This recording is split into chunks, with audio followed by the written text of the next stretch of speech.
बाद में हमारा मेरी फैमिली में नेट 80% जो है ना वो जर्नलिस्ट है। जर्नलिस्ट वो अब उनका एक बैकग्राउंड ऐसा एजुकेशन पुराने टीचर और सारा कुछ वो सारे पढ़ने वाले थोड़ा ये चीज देखो आम बहुत सी चीजें आती हैं वो एक लैंग्वेज का तालीम करते हैं, वो बड़े शौक से पढ़ लेते हैं। बाकी चीजें कहते हैं हाथ में एक बात में रिग्रेट है कि उस टाइम पढ़ लिए इसलिए उस दिन में आप लोगों ने कह रहा था कि आप लोगों के पास अपॉर्चुनिटी है कि आप प्रैक्टिस करने के लिए आए उसको वेल अगर आप लोगों ने यहाँ पे प्रैक्टिस उसको वेल करिए ताकि आप लोग जो है वो इस प्रोसेस से दोबारा ना गुजरें जब आप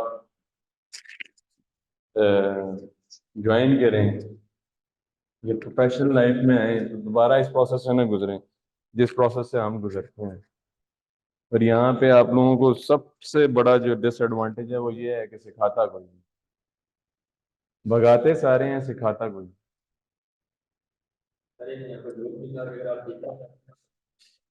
हाँ? अगर आप सीखना चाहते हैं तो आप सिखाना चाहते हैं ऐसा ही है फैक्ट है।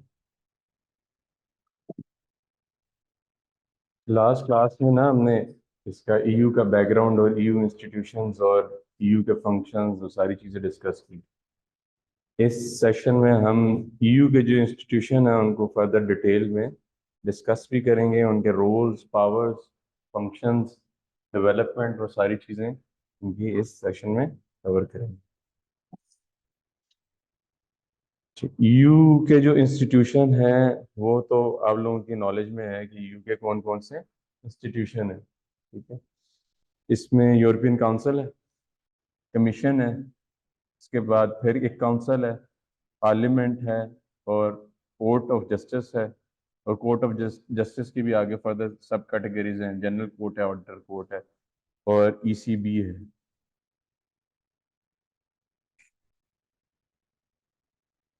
ईसीबी लास्ट हमने ईसीबी पे डिस्कशन नहीं की ना लास्ट सेशन में।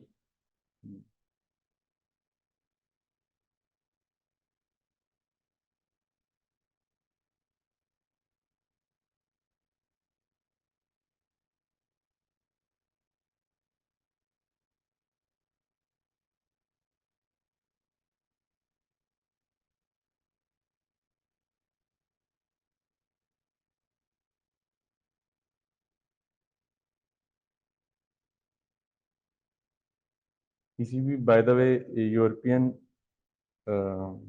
सेंट्रल बैंक जो है वो ईसीबी एब्रीविएशन है European central bank.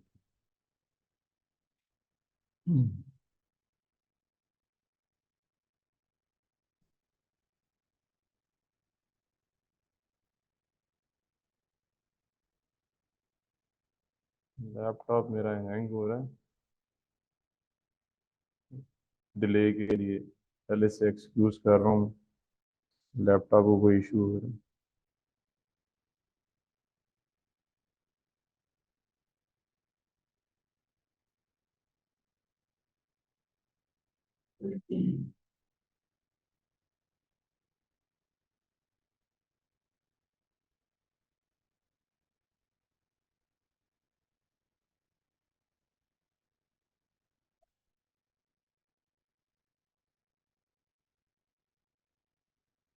Third slide पे आ जाए, नहीं तो इंस्टीट्यूशन नॉलेज में आ गई। वालेकुम सलाम।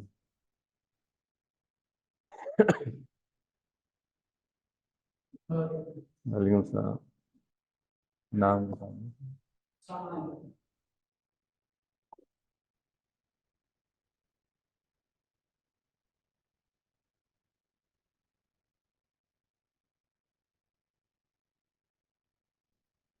ये दानिश नाम है आपका, क्या नाम बताया? नहीं नहीं, आपका तो मुझे पता है। आप सामा Haider.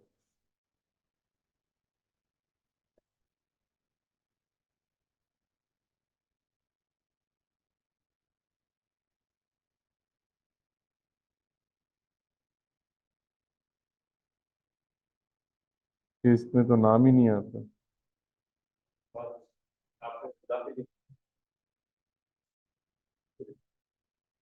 Usama Haider.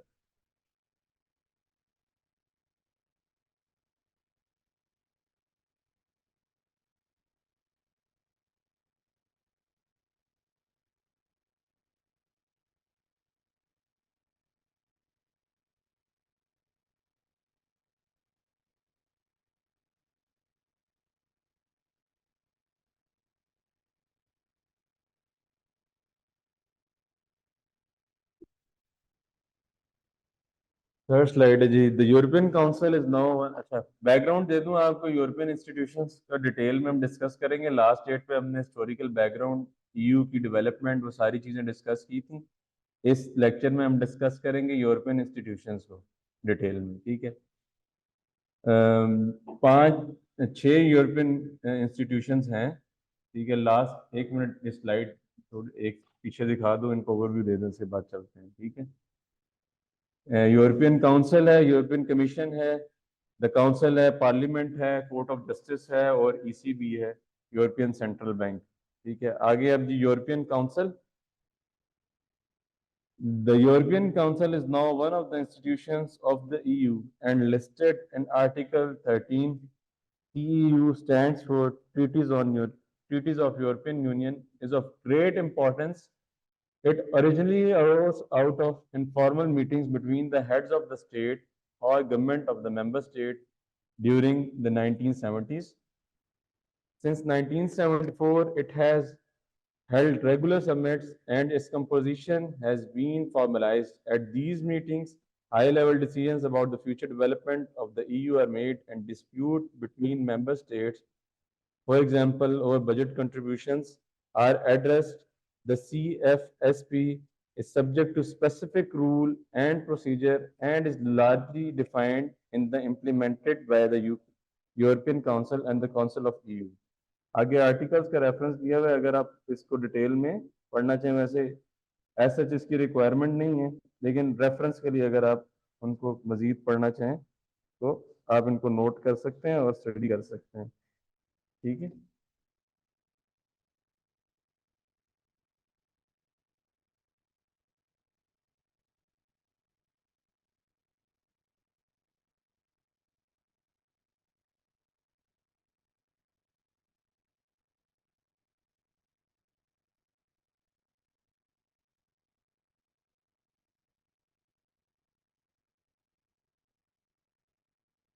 The European Council, however, has no legislative powers, and any legislative action must be taken by the Council of the EU. The European Council was first given, अच्छा इसमें दो चीजें हैं, इनको कंफ्यूज नहीं करना है, ये दोनों डिफरेंट इंस्टीट्यूशन है, एक यूरोपियन काउंसिल और द काउंसिल, ठीक है। इनका डिफरेंस जो है वो हम आगे जाके पढ़ लेंगे, लेकिन अभी इन चीज़ों को दोनों को अलग अलग रखना है। यूरोपियन काउंसिल डिफरेंट इंस्टीट्यूशन है और काउंसिल जो है वो डिफरेंट इंस्टीट्यूशन है। The European Council, however, has no legislative powers, and any legislative action must be taken by the Council of the EU. The European Council was first given a legal basis by the Single European Act. Article 15 sets out the task of the European Council and states that it is to provide the Union with necessary impetus for its development and to define the general political direction and priorities of the EU. अब इसकी composition है further आगे। European council जो है उसके कौन कौन से मेंबर्स हैं? Heads of state, governments of the member states, the president of European council, the president of commission, the high representative for foreign affairs and security policies.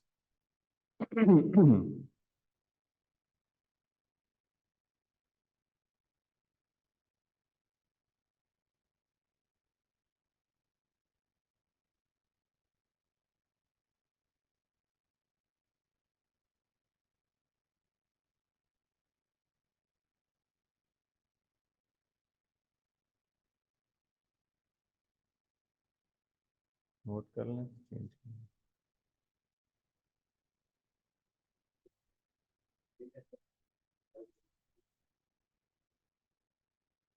ईश की तो लग गई है, खलील अहमद की लगानी है। ये भी ऑनलाइन हुए।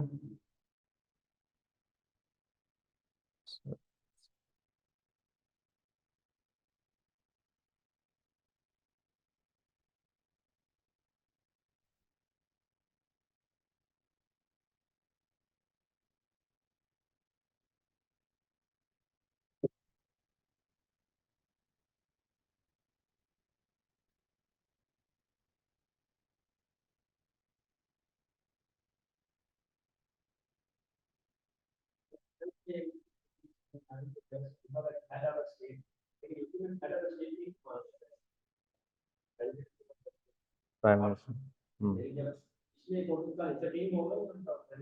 प्राइम मिनिस्टर मैंने बताया ना, उसमें बेसिकली आप यूके में जितनी चीज़ें पढ़ेंगे ना, उनको आप हमेशा डिफ्रेंशिएट करेंगे थ्योरेटिकली में और प्रैक्टिकली में।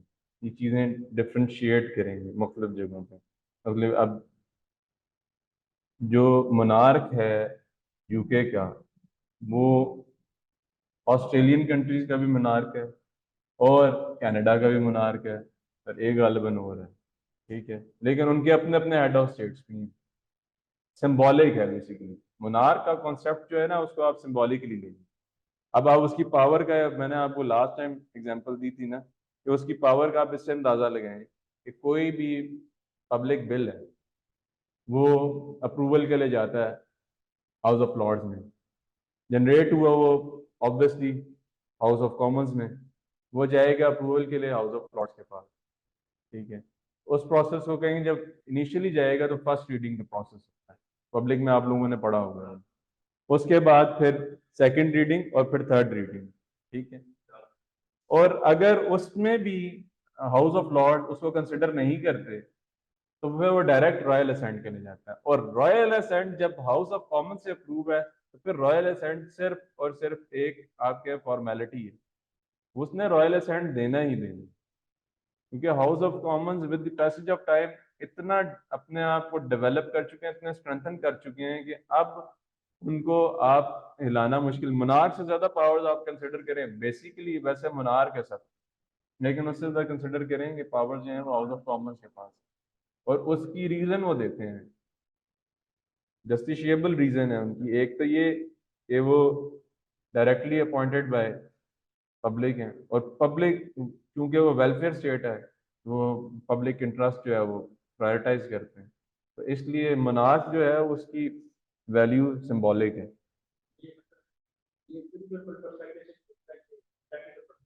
हाँ practical.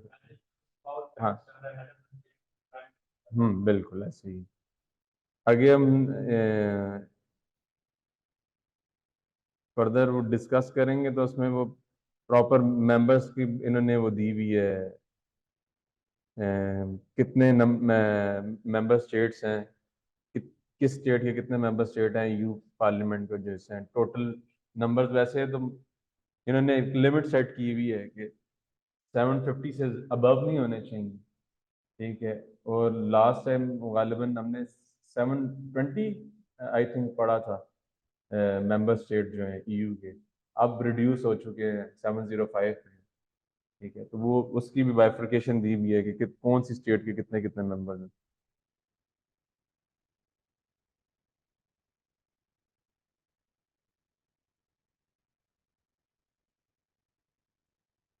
President of the European council, ये नोट डाउन कर लिया, नेक्स्ट स्लाइड पे चलें।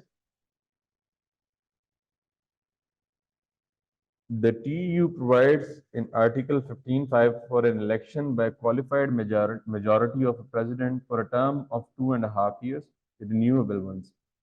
In the event of an impediment or serious misconduct, the European Council can end the president's term of office in accordance with the same procedure. The President of the European Council prepares and chairs meeting of the European Council. The President drives forward the European Council's work and represents the Union at his or her level and without prejudice to the powers of the High Representative of Union for Foreign Affairs and Security Policy. The President may not hold national office.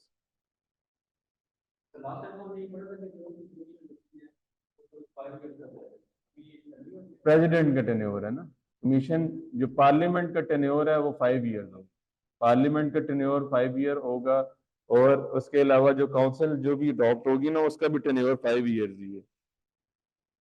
President का tenure है 2.5 years. हाँ,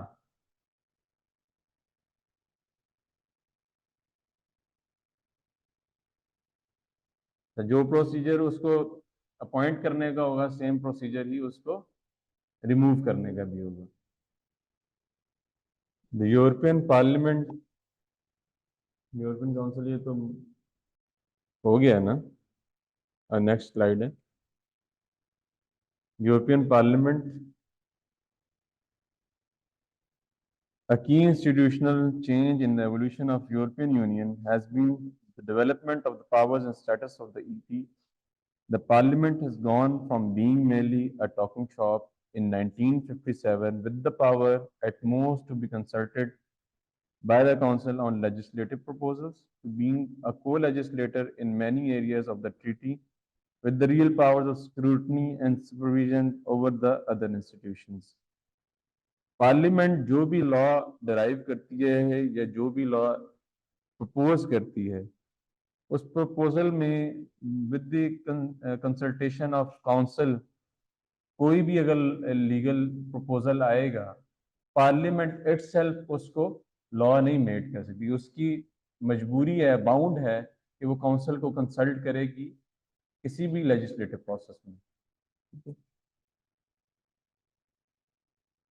इससे पहले 1957 से पहले जो है ये पार्लियामेंट स्ट्रेंथन भी नहीं थी, ना ही कोई इसका रोल था, ना इससे फंक्शंस थे।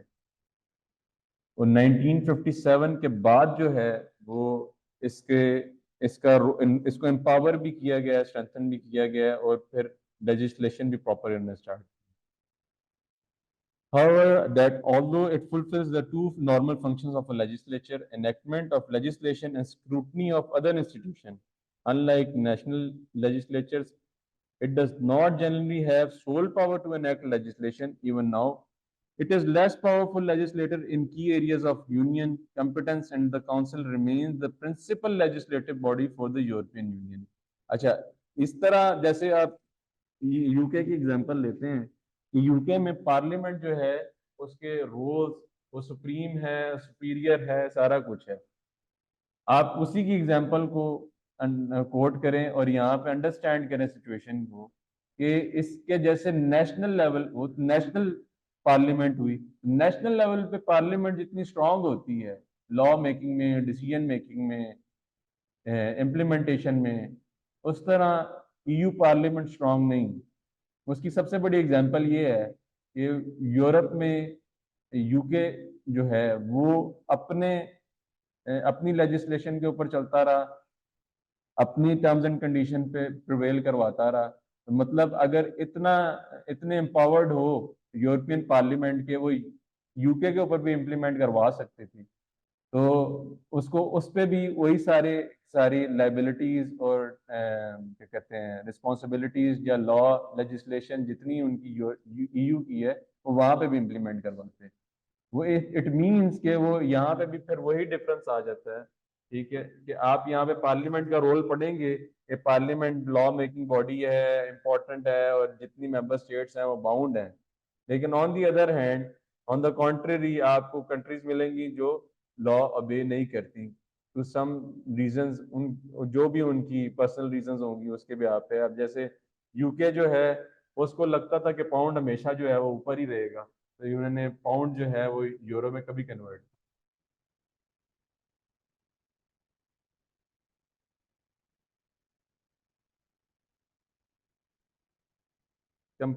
composition of European Parliament.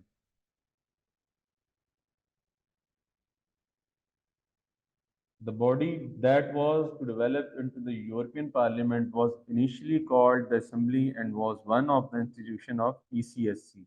ECSC याद है आप लोगों को? ECSC बेस थी यूरोपियन यूनियन। हमने लास्ट लेक्चर में इसको डिस्कस किया था, European coal and steel Community. ये एब्रीविएशंस जो हो ना, इनको आप एक दफ़ा नोट डाउन करके ना उसको एक्सप्लेन कर दिया करें, क्योंकि बहुत सारी जगहों पे आपको अपनी असाइनमेंट्स में भी ना आपको ये इन इंस्टीट्यूशंस का रेफरेंस देना पड़ेगा, और ईसीएसई तो मोस्ट इम्पोर्टेंट है। तो पहला इन्होंने इंस्टीट्यूशन डेवलप किया था यूरोपियन यूनियन का, वो ईसीएसई था, European coal and steel community. अच्छा, इसमें आगे डिटेल्स है जी। First, direct elections to the parliament were in 1979। पहला इलेक्शन था पार्लियामेंट का, प्रॉपर इलेक्शन कंडक्ट किया गया पार्लियामेंट कॉन्स्टिट्यूट करने के लिए, वो था 1979 में। The maximum number of seats is set by Article 14 TU at 751 with the digressively proportional representation of a country's citizen.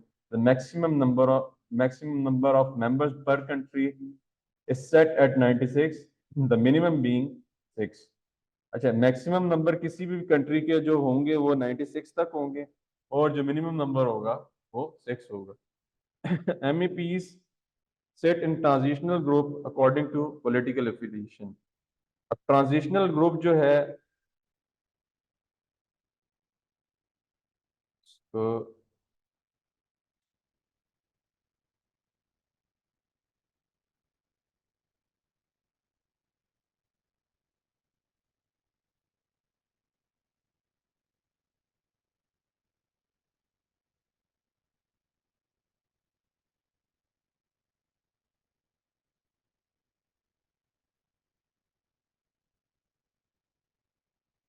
Transitional group की डेफिनेशन कह लें, मीनिंग कह लें, उसको नोट डाउन कर लें अपनी अंडरस्टैंडिंग के लिए। अच्छा, एक चीज़ आप लोगों से रिक्वेस्ट है ना, आप लोगों की अंडरस्टैंडिंग इससे डेवलप होगी। और मैं भी एक नलाई के स्टूडेंट था, लेकिन मैंने एक जो अपना पैटर्न बनाया हुआ था ना, नोट्स को मेमोराइज करने के लिए या जब आप रिकॉल करने बैठते हैं, तो सबसे बेस्ट पैटर्न है आप बड़े बड़े पैराग्राफ्स ना लिखें, आप एक हेडिंग दे दें जो चीज़ आपको अंडरस्टैंड करनी है, ठीक है, या आप उसको नहीं जानते तो फिर मैं जो एक्सप्लेन कर रहा हूँ उससे नोट डाउन करना है, वन लाइनर बना लिया, ठीक है, उसका वन लाइनर बनाया करें। मेरी कोशिश भी होती है लंबी चीज़ें ना हो, ताकि आप लोगों की अंडरस्टैंडिंग भी अच्छी हो, ठीक है। तो ट्रांसलेशनल ऑर्गेनाइजेशन जो है उसका मीनिंग ये है, any body that operates beyond national boundaries, national boundaries.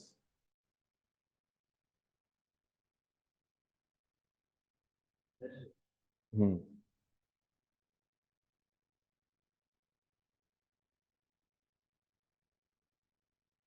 Next point है जी, election are held in accordance with national voting system subject to some conditions. The system must be a form of proportional representation, but the type is to be determined by member state.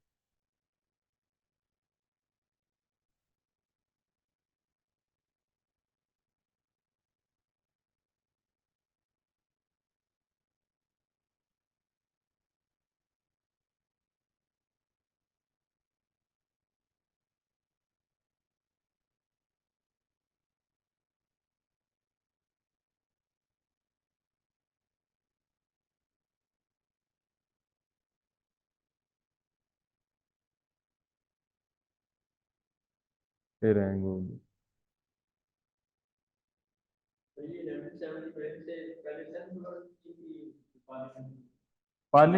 Parliament थी, लेकिन proper elections कभी conduct नहीं हुई। Member state थे, member state जो इन्होंने already appoint किए population के मुताबिक, मेंबर स्टेट्स के जी इतने इतने मेंबर हर स्टेट के होंगे, वो थे। लेकिन प्रॉपर पार्लियामेंट के इलेक्शंस जो कंडक्ट हुए वो 1979 में, वो उससे पहले इलेक्शंस नहीं conduct.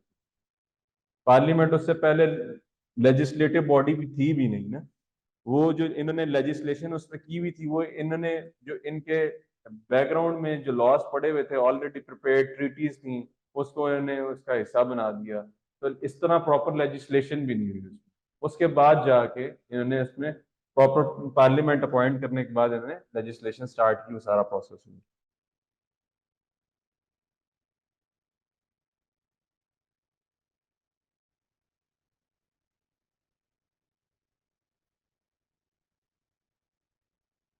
Parliament should respond either a uniform, union-wide electoral procedure in accordance with principles common to all member states.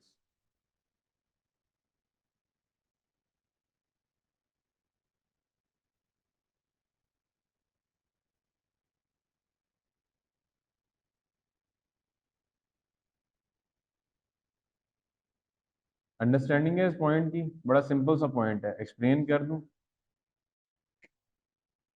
Parliament जो इलेक्टोरल प्रोसीजर है वो ऐसा अनाउंस करेगी, जो जितनी स्टेट्स उसकी मेंबर स्टेट्स हैं उनके लिए उसमें कोई प्रॉब्लम ना हो। ठीक है, हर मेंबर स्टेट की अपनी रिक्वायरमेंट्स है, अपना इलेक्टोरल प्रोसीजर है, तो पार्लियामेंट बाउंड है एक कॉमन प्रोसीजर प्रोवाइड करने की, इलेक्टोरल प्रोसीजर प्रोवाइड करने की, जो हर मेंबर स्टेट के लिए फिजिबल हो, उनके लिए प्रॉब्लमेटिक नहीं।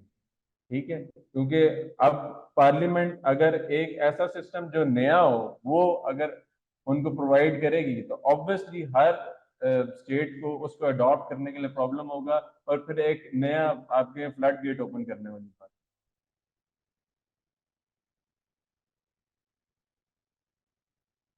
अच्छा, अब वो मेंबर्स वाली बात आ गई ना, वो प्रेसिडेंट का टेन्योर था 2.5 years का, मेंबर्स जो हैं वो 5 years के लिए होंगे। MEPs are elected for a 5-year term. The parliament elects a president. It draws up its own rules of procedure. Article 2, article इसमें जो treaty on functions of European union पे का जो आर्टिकल है वो भी इसमें रेफरेंस के लिए दिया हुआ है। Much of the EPs work is done in political groups and committees. As mentioned above, MEPs are organized into transitional political groups which are represented in the EP standing committees. These standing committees do the preparatory work for the main session of parliament. The committees are responsible for adopting reports on legislative proposals.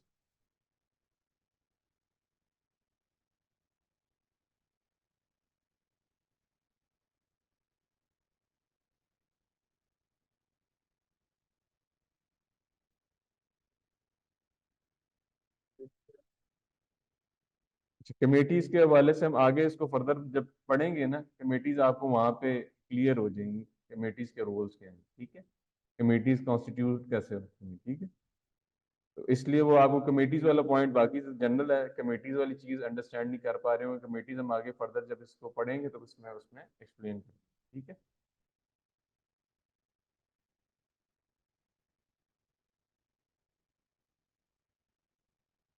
Next slide है जी हमारी, powers of European parliament. इसमें एक committee तो यहीं पे आ गई है, तो setup temporary committees of inquiry, और ये पावर है इनके पास आर्टिकल 226 TFEU के तहत।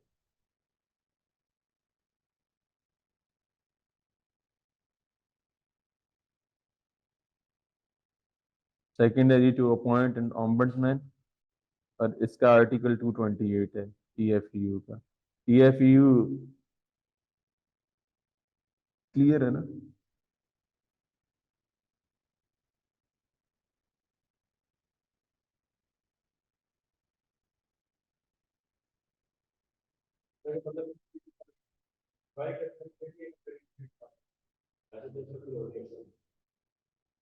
हाँ जी, सॉरी,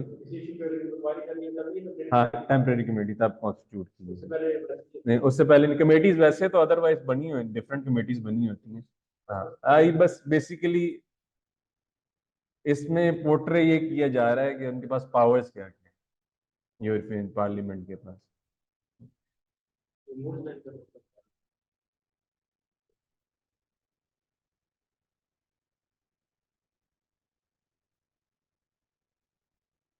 अमेंडमेंट आगे क्लियर है, देखिए ये बिग एप्पल पिलाते हैं मुझे, मैं इसलिए कह लिया था।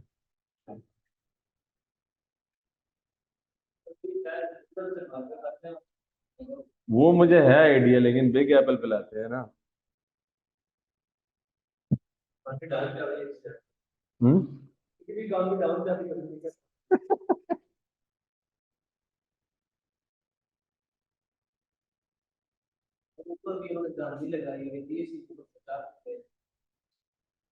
ये ऊपर यार वो दूर से आता है ना, दूर से आते आते फिर ट्रांसपोर्टेशन कॉस्ट बढ़ जाती है।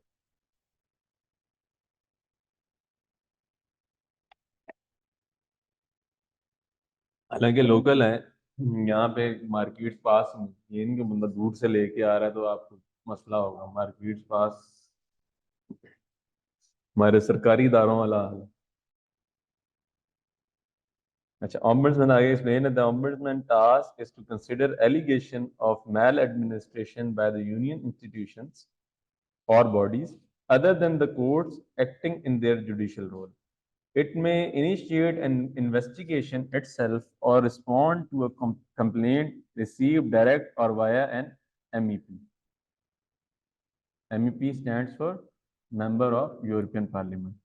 The Ombudsman will then report to the EP and to the institution concerned. ठीक है, यूनियन का कोई भी इंस्टीट्यूशन है अदर देन सब जो है सब के ऊपर आप एक चेक एंड बैलेंस, ये जो ombudsman है इसका रोल ये है सबको check. Article 227 TFEU allows citizens of EU to petition to the Parliament. Any citizen, resident, or company with a registered office in the Union may petition by the Parliament about matters which concern them directly. ठीक है?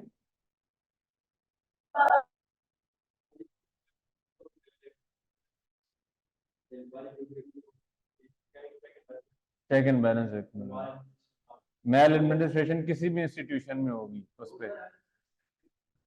हाँ हाँ, लेकिन नहीं, constitute तो उसको वही कर रहे हैं ना, पार्लियामेंट कर रही है ना, कॉन्स्टिट्यूट पार्लियामेंट कर रही है।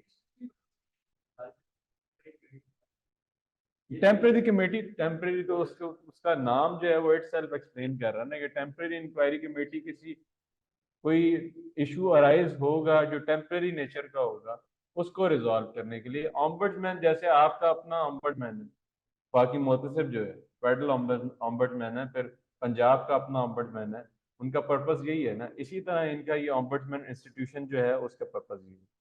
ठीक है। The parliament is a peripatetic. Most of its plenary sessions are held in Strasbourg, but most of the committee meetings are held in Brussels, Belgium. Secretariat is in Luxembourg. Attempts to rationalize its organization have met with resistance from the host member state.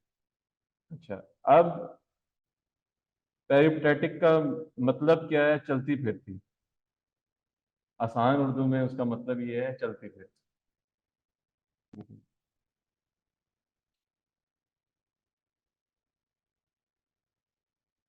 मतलब उसके जो budgetary sessions हैं वो Strasbourg में हो रहे हैं, France में। ठीक है, मुख्तलिफ मीटिंग्स जो हैं, कमेटी मीटिंग्स ब्रसल्स में भी हो रही है, बेल्जियम में भी हो रही है, और सेक्रेटेरिएट इसका जो है लग्जमबर्ग। ठीक है, तो पार्लियामेंट उन्होंने जो पेरिपेटेटिक दिया है टर्म, उसका मीनिंग ये है कि चलती फिरती, स्टैटिक नहीं है। ठीक है, इंस्टीट्यूशंस किसी और जगह पे मीटिंग्स कहीं पे हो रही हैं और जो बजटरी इश्यूज हैं वो कहीं पे डिस्कस हो रहे हैं सारा। ठीक है,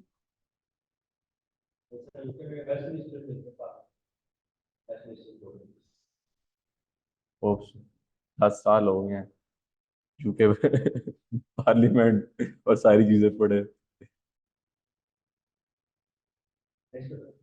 हाँ, powers and functions of EP. In 1957, the European Parliament's main role in the enacting of legislation under the treaty was to be consulted when so required by the treaty. पहले हमने डिस्कस किया पॉइंट 1979 में proper इन्होंने legislation start. उससे पहले जो base कर रहे थे और जो हमने इम्पोर्टेंट सोर्स पढ़ा ईयू लॉज का वो ट्रीटीज था, तो वो ट्रीटीज के ऊपर बेस कर रहे थे। ठीक है,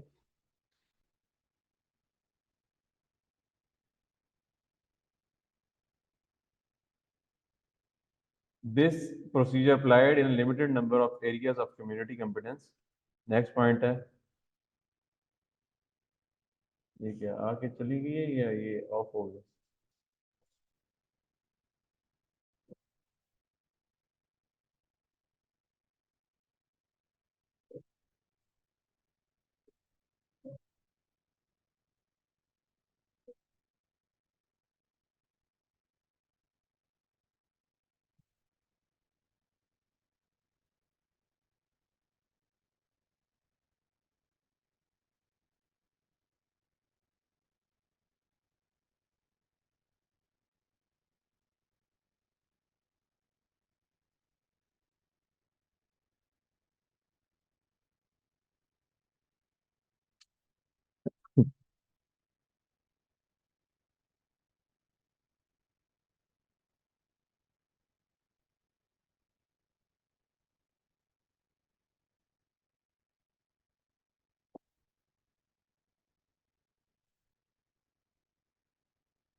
होता नहीं है, होता नहीं है।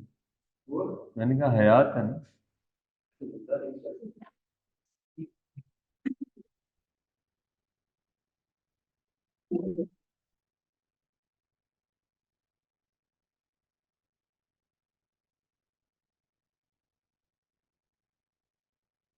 नेट भी आखिरी सांसें ले रहा है मेरा।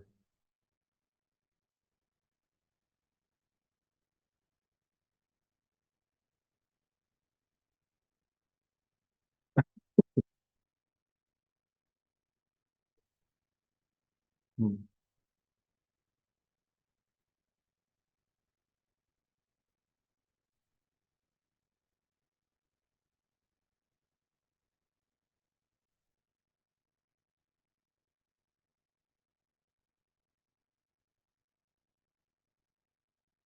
एक मिनट, मैं जरा इसको कनेक्ट कर लूँ, नेट तो इसका चल ही नहीं रहा।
क्या हुआ, ताला लगवा दिए?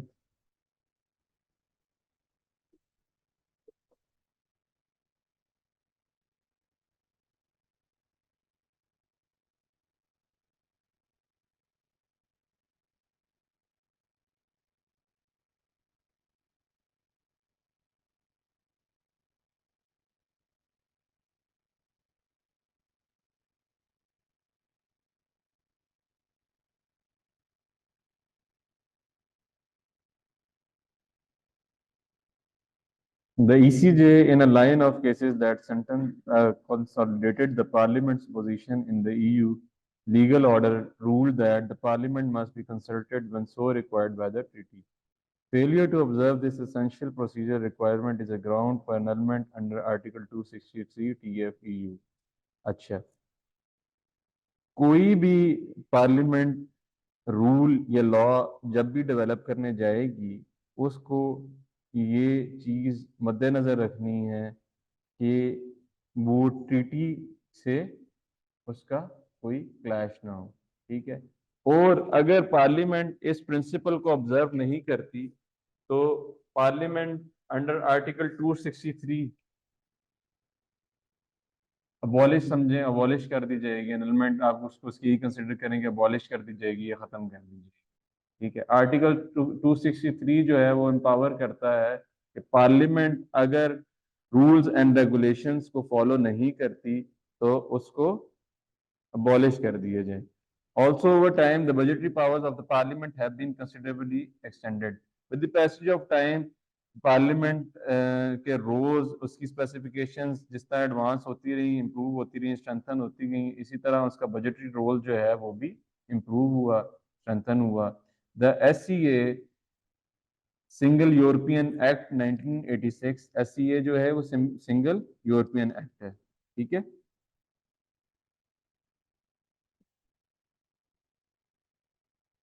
introduce a major extensions of the EP's power with the introduction of the cooperation procedure. This procedure gave the parliament say in the legislative procedure.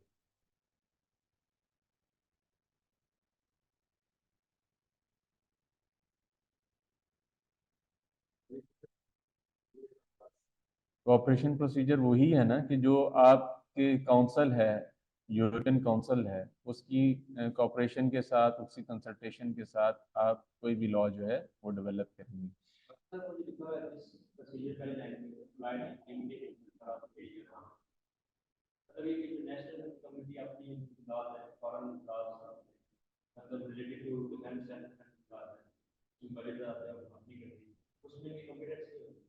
नहीं, लिमिटेड एरियाज, यूरोपियन यूनियन की जो पार्लियामेंट है ना, ठीक है, यूरोपियन यूनियन की जो parliament है उसकी बात करिए कि लिमिटेड एरियाज में वो उसको लेजिस्लेट कर सकते हैं.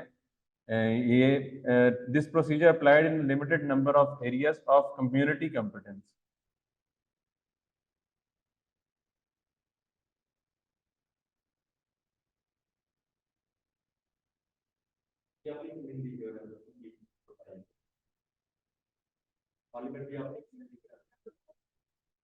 यार ये अब इसका स्कोप चेक करना पड़ेगा कि ये जो नेशनल कम्युनिटी है उससे रिलेटेड ये किसके कॉन्टेक्स्ट में है, या फिर ये सिर्फ जो पार्लियामेंट की या लिमिटेड कम्युनिटी है यूरोपियन यूनियन की, उसकी उसके हवाले से बात. हाँ, बिल्कुल, एग्जैक्टली, एग्जैक्टली, बिल्कुल नहीं कर सकते. वो उन्होंने एक बनाया हुआ है इंस्टीट्यूशन, एक मिनट आपको बताता हूँ. कॉमन फॉरेन सिक्योरिटी पॉलिसी के नाम से एक उन्होंने इंस्टीट्यूशन डेवलप तो किया हुआ है, लेकिन हर स्टेट ने, जाहिर सी बात है, उस पर रिलाय तो नहीं करना. आप हर स्टेट का जो बॉर्डर स्ट्रक्चर है वो डिफरेंट होगा, उनकी फॉरेन फॉरेन पॉलिसीज हैं वो डिफरेंट होगी. इन्होंने जो मेंबर स्टेट हैं उनके लिए एक स्ट्रक्चर तो जरूर प्रोवाइड करेंगे जो एक कॉमन नेचर का हो, लेकिन वो उनको बाउंड नहीं कर सकते क्योंकि वो पॉसिबल नहीं है. ठीक है, प्रैक्टिकली वो पॉसिबल नहीं है कि आप उनको बाउंड कर दें कि वो वही प्रिंसिपल्स अडॉप्ट करें, क्योंकि इस पे EU भी इतना प्रॉपर लेजिस्लेट नहीं कर सकता हो. तो फिर उसके लिए प्रॉपर उनको हर एरिया के लिए एक नया सिस्टम डेवलप करना पड़ेगा कि इसकी फॉरेन पॉलिसी ये होगी, इसकी सिक्योरिटी पॉलिसी ये होगी. तो वो उनके लिए पॉसिबल नहीं है, तो इसलिए वो कॉमन प्रोसेस ही एक प्रोवाइड करेंगे जिसको वो अडॉप्ट करना उनके लिए वो ईजी.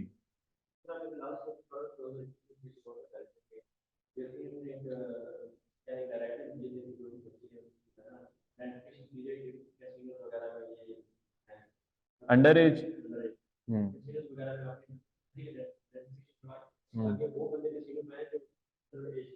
हाँ, ठीक है.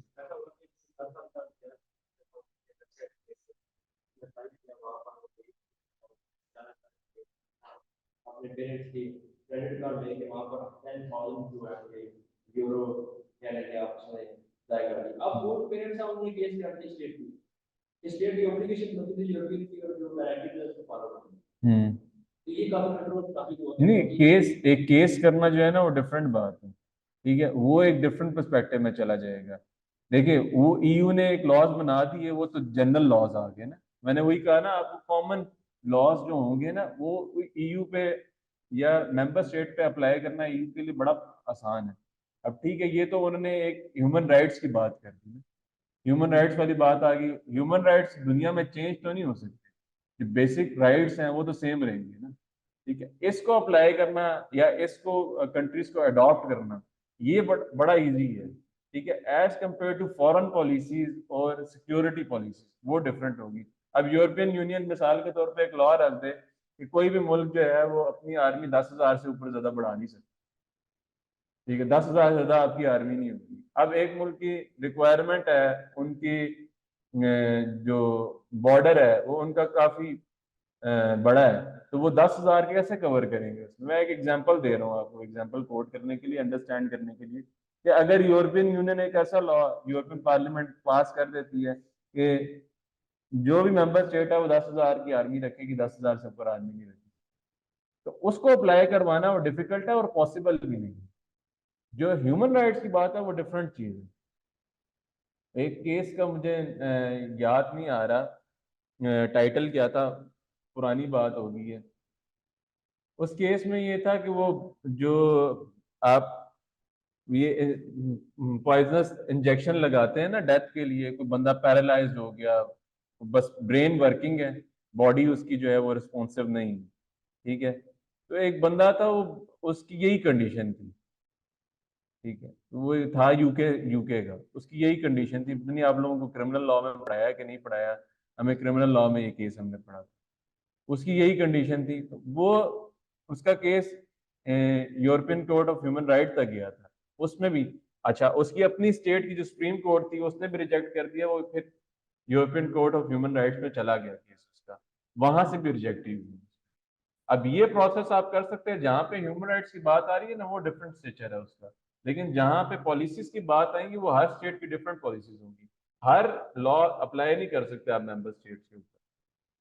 अगर शुरू से आपने देखा जाए तो वो जो national basic law implement by वो तो जरूरी नहीं कि आप पार्टी पार्टी होते हैं, वो ये मानते हैं कि वो आप स्टेट ने देती वो आप नेशनल तौर पर आप फिर इसलिए कोर्ट की जो लेटर है उससे आगे नहीं होती नहीं देखिए, जैसे आप कोर्ट जो कोर्ट है इतनी बड़ी ह्यूमन राइट्स की, तो वहां तक केस गया, अगर वो इसको एक्सेप्ट भी कर लेते हैं लेकिन इसका फैसला उस तरह मालूम नहीं होता, क्योंकि ये जो राइट है वो तो बंदे का बेसिक राइट है। देखिए बेसिकली ये इन्होंने किया इसलिए था कि लोग जो है ना वो सुसाइड करते थे, ठीक है, सुसाइड करने को उन्होंने इस पे कैंपेन भी चलाई कि सुसाइड को लीगल किया जाए, ठीक है, और उन्होंने कहा जी कि आप सुसाइड को कैसे लीगल कर सकते हैं। अब मिसाल के तौर पे बहुत सारे केसेस ऐसे होते थे, पियर्सिंग में लोग इतना आगे निकल जाते थे, उस पर भी केस हुआ, ठीक है, फिर ट्रांसजेंडर पे, फिर होमोसेक्सुअल पे केसेस हुए इनके सारे, उस पे उन्होंने जीत लिया। लेकिन इसमें वो कहते हैं कि ये एक ऐसा है काम, मिसाल के तौर पे आप आप एक तरह से सुसाइड कर रहे हैं ना, और वो बंदा ऐसा था कि उसकी पूरी उस पे एक मूवी भी बनी है, मेरा ख्याल है इंडियन मूवी है, ऋतिक को ने मेरा ख्याल है कास्ट किया हुआ है, वो एक ही जगह पड़ा रहता है, वो हिल भी नहीं सकता, ठीक है, उसमें मूवी भी बनाई हुई है, वो बेसिकली उसी कैरेक्टर के ऊपर इन्होंने मूवी बनाई है, वो पे हिल भी नहीं सकता था, उसकी बीवी ने केस की, ठीक है, लेकिन अल्टीमेटली जो है वो कोर्ट ने उसको अलाउ नहीं किया इस चीज, ठीक है, तो अगर आप ये कॉन्सेप्ट अगर आप एक अलाउ कर दें, प्रेसिडेंट सेट हो जाएगा, प्रेसिडेंट सेट हो जाएगा, उसकी बेस पे कोई भी कल सुसाइड करेगा, ठीक है, और वो कहेगा जी वो एक प्रिंसिपल सेट हो गया था, तो हम तो जिंदगी से तंग आ गए थे इसलिए वो तो पैरालाइज था ना, अगर उसमें वो डिसीजन दे देते तो फिर कोई भी सुसाइड करता वो लीगल हो जाती। कहते भाई हम जिंदगी से तंग थे, हमारे जिस्म काम तो करता था, हमारी बॉडी वर्किंग थी, लेकिन हम जिंदगी से तंग थे इसलिए हमने सुसाइड किया। बिल्कुल ऐसे बात किया था, लेकिन जो क्रिटिसिज्म हुआ था काफी हार्ड हुआ था। क्रिटिसिज्म होना एक अलग चीज है, लेकिन उन्होंने बिल पास करवा लिया। तो राष्ट्रपति का जब देखा जाए वो ये कहते हैं कि नेशनल टैक्स ज्यादा पेइंग तो मार्क है, हम्म मारने को वो चीज नहीं है। भाई मॉरल मॉरल्स की अगर आप बात करेंगे तो मॉरल्स तो हमारे पास भी बहुत कम रह गए हैं, हकीकत बात तो ये है। मॉरल्स की अगर आप बात करें तो मॉरल्स आपको यूरोपियन कंट्रीज में मॉरल्स जो हैं वो बहुत कम है, ठीक है, हम देखते हैं इस्लामिक पॉइंट ऑफ व्यू से मॉरल्स को, उनके नज़दीक वो चीज़ें नहीं है, ठीक है, बेसिकली स्टेट को जो है ना, मेरा ख्याल ये है कि अगर आप प्रॉपर इस्लामी निज़ाम नहीं लेके आ सकते ना तो स्टेट को सेकुलर कर देना, ठीक है, अगर आप इस्लामी सिस्टम नहीं ला सकते तो फिर आपको सेकुलर कर देना चाहिए। ये आधा तीतर आधा बटेर नहीं चलना चाहिए। ठीक है, हमारे यहाँ पे यही चलता है। आप नारा मारे इस्लाम के नाम पे, आप जो चाहते हैं आप करवा सकते। जज्बाती कौम है ना इसलिए। ठीक है, गलत नहीं है, ठीक भी है, अच्छा भी है, लेकिन इसको मिस यूज किया जाता है। हमारे कादरी साहब ने मारा था सलमान तस्वीर, कह रहे हूँ इसको एडिट कर दीजिए। अभी यही है जैसा आप याद कर रहे थे वो बात नहीं यार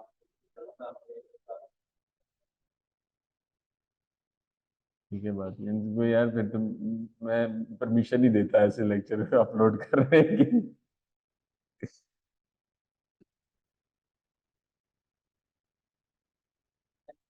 नेक्स्ट करें जी। इसी कंटिन्यूएशन में है द कोर्ट डिसीजन प्रोसीजर, ये तो हमने पढ़ लिया। The court decision procedure article 251 EC was added to the EC legal order by the Maastricht treaty, the EP legislation in conjunction with the council। ठीक है, this procedure was significantly extended in scope by the TUA। The TOA also greatly simplified the core decision procedure in a way that strengthened the position of the parliament, so that the European Parliament finally became a co-legislator with the council in those areas in the treaty to which the procedure applies। This enhancement of the importance of EP's role in the legislative process of the EU is a highly significant development in the history of the Union। ये वही सारी बात है जो हमने ऊपर discuss कर ली है, काउंसिल और जो यूरोपियन पार्लियामेंट का जो रोल है।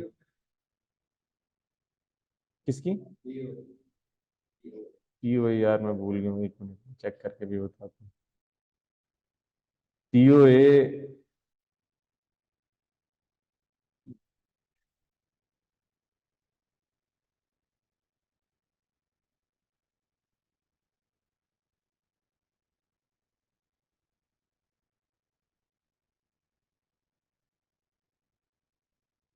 टीओए के ऊपर ना कि मैंने रिसर्च की थी टीओए के ऊपर। टीओए जो है वो आप एक चीज सर्च करने जाएं तो टीओए बहुत सारा मिलते थे हमें।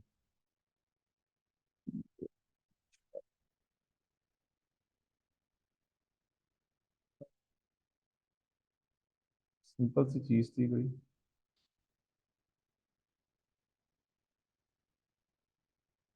Treaty of Amsterdam.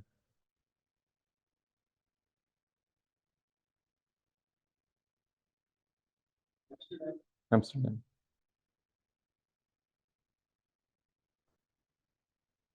मैंने ये सामने ही रखा हुआ था, ये नेट की वजह से चल नहीं रहा।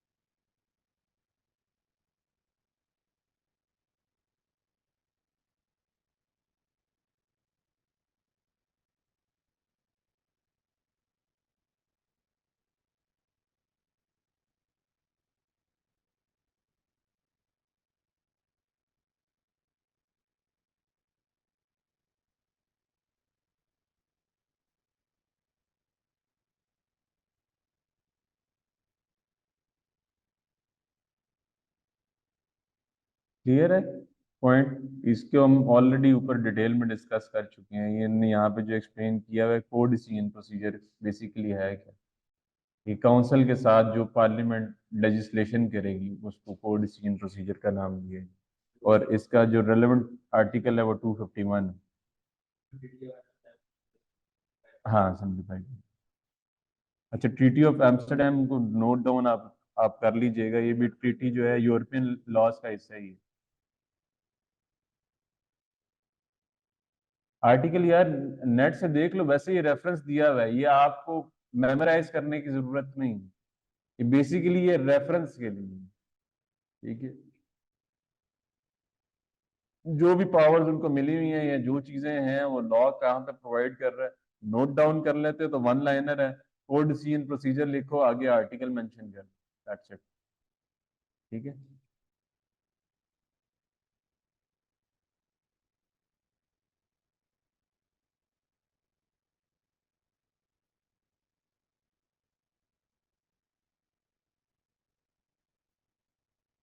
The parliament role in the appointment of the commission.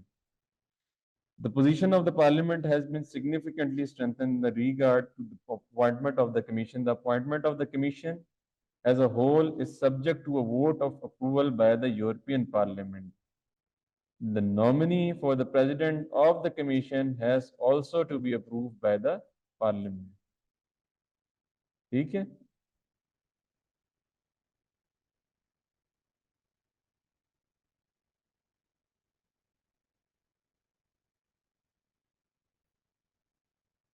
For the censure vote under Article 234 TFEU by the European Parliament can, by a two-third majority, force resignation of the Commission as a whole. इसकी discussion further नीचे जो है वो की हुई है। Censure का meaning अगर आप लोगों ने नोट करना तो कर लें। वैसे इसका जो मीनिंग है वो डिसअप्रूव है, ठीक है, लेकिन उसकी डेफिनेशन है तो वो ये है, formal statement of disapproval in the form of resolution. Resolution adopted by the majority vote. Two third majority की उन्होंने ऑलरेडी बात की हुई है वहां पे ना।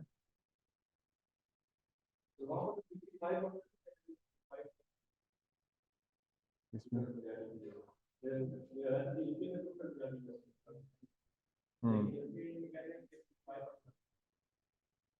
55%। इसमें इन्होंने एक्सप्लेन किया है कि टू थर्ड मेजोरिटी रिक्वायर्ड है, कि अगर आपने वोट ऑफ आप no vote of no confidence ही समझ लेना इसको, सेंश्योर को, ठीक है, वही चीज़ है, तो टू थर्ड मेजोरिटी रिक्वायर्ड है इसकी। अब ये नोट जो मैंने प्रिपेयर किए, मैंने इनकी जो लेटेस्ट गाइड है ना उससे प्रिपेयर की है। तो अब ये इट मीन्स कि ये अपडेटेड इंफॉर्मेशन है सर। हाँ हाँ, इसको अब ये मैंने जो यूरोपियन हिस्ट्री थी उसको जब मैं उस पर रिसर्च कर रहा था या उस पर वर्कआउट कर रहा था तो यूरोपियन हिस्ट्री में उन्होंने 750 मेंबर्स दिए हुए थे। अब इसको जब मैं स्टडी कर रहा था तो मुझे आइडिया हुआ कि अब करंट मेंबर जो है वो 705 है, तो ये इन्होंने अपडेटेड दिए हुए।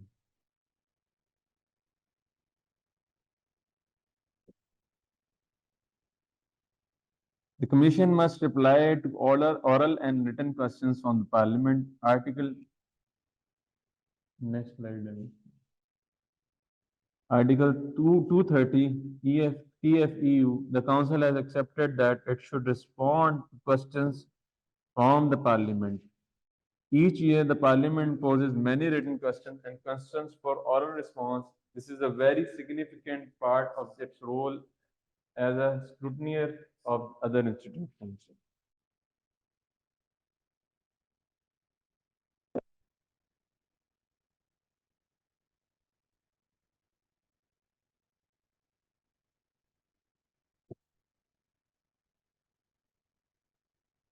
ले गया अपने किसी ने?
चले आगे अब article 12 EU sets out the role of national parliament in the EU।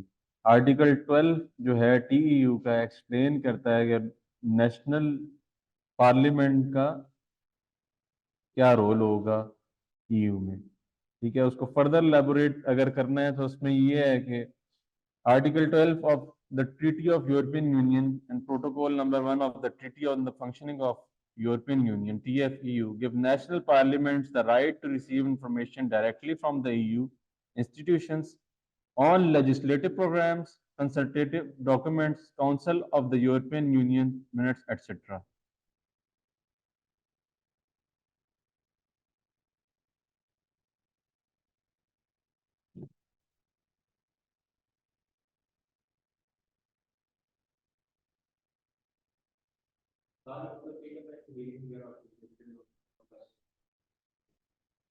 इसकी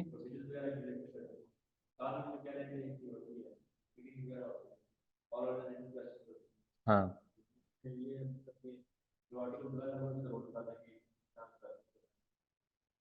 exactly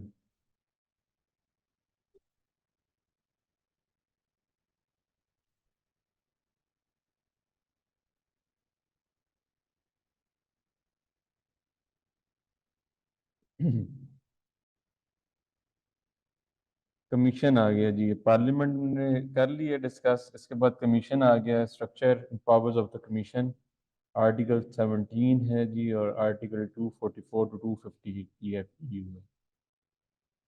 The European Commission is the institution which above all represent the union interest.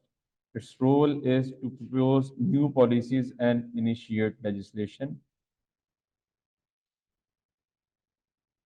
To act as a guardian of the treaties, the Commission is the watchdog concerning infringement of the Union law, to enact delegated legislation, to act as the executive of the Union, implementing Union policies and supervising their implementation by the member states.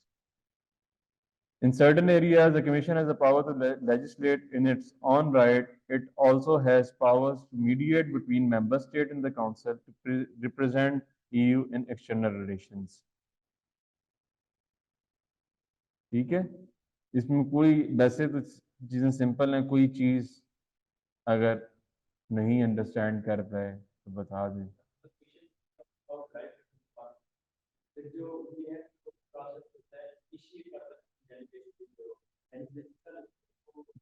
Commission का जो basic purpose है ना, ठीक है, वो basic purpose ये है EU को स्ट्रेंथन का। कमीशन का बेसिक पर्पस ये है, बाकी सारे इंस्टीट्यूशन अपना काम कर रहे हैं, ठीक है। कमीशन जो है वो EU को बेसिकली यूनियन को स्ट्रॉन्ग करना या उसको स्ट्रेंथन करना जो है ना, वो काम है कमीशन की।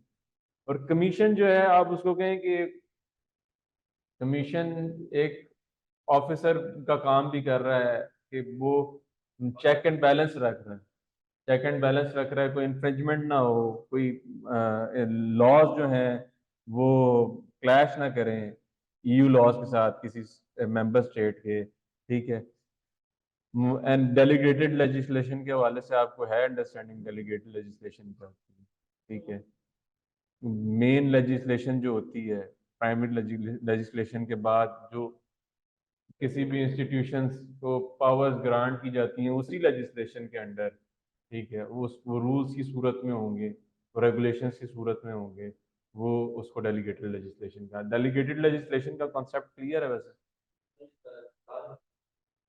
डेलीगेटेड लेजिस्लेशन बेसिकली आप इस तरह कर, जैसे पार्लियामेंट कोई लॉ डेवलप करती है, ठीक है, और वो लॉ तो डेवलप कर लेगी लेकिन उसको इम्प्लीमेंट कैसे करना है, आगे फर्दर उसको चलाना कैसे है, कोई भी डिपार्टमेंट होगा। जैसे आप ट्रैफिक रूल्स ले लें, ट्रैफिक का कोई ऑर्डिनेंस आ गया जिसके तहत ट्रैफिक पुलिस बनी, सारे मामलात, वो एक्ट आ गया एक, ठीक है, और उसके बाद अब उन्होंने ये चीज डिराइव करनी है कि सिग्नल्स मिसाल के तौर पर लगाने हैं रोड पे। अब पार्लियामेंट जो है वो ये लॉ में जरूर मेंशन कर देगी रोड पे सिग्नल होने, ठीक है।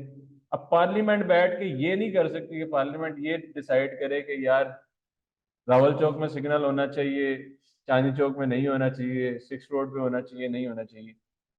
ये जो डेलीगेटेड पावर्स है ना, ये जो फर्दर इंस्टीट्यूशन को मिलेंगी वो एक्ट के अंडर, ठीक है। इस डेलीगेटेड पावर में वो कॉन्स्टिट्यूट करते हुए वो जो लॉज रूल्स प्रिंसिपल डिराइव करेंगे, ठीक है, उनको बोला जाएगा delegated legislation.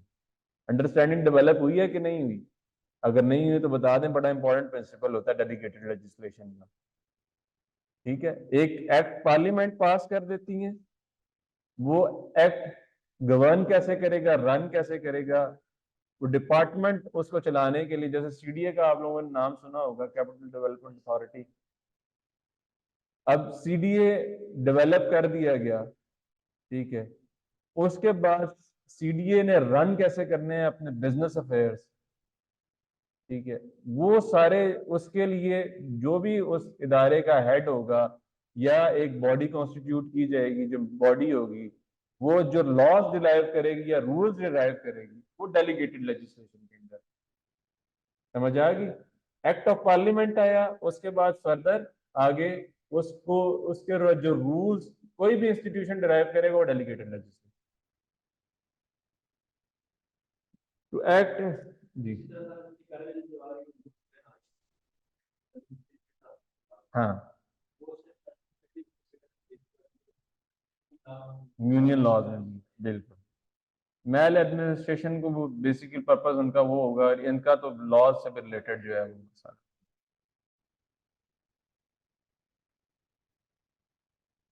In certain areas, the Commission has the power to legislate it in its own right. It also has powers to mediate between the member state in the Council to represent the EU in external relations.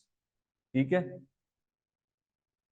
Mediation, member states के दरमियान mediation का भी role जो है वो commission का ही काम है। उसके अलावा एक्सटर्नल मतलब आप दूसरी ईयू से बाहर, ईयू से निकल के बाहर जो एक्सटर्नल रिलेशंस हैं या इनकी अरेंजमेंट्स हैं, वो भी कमीशन की ड्यूटी है।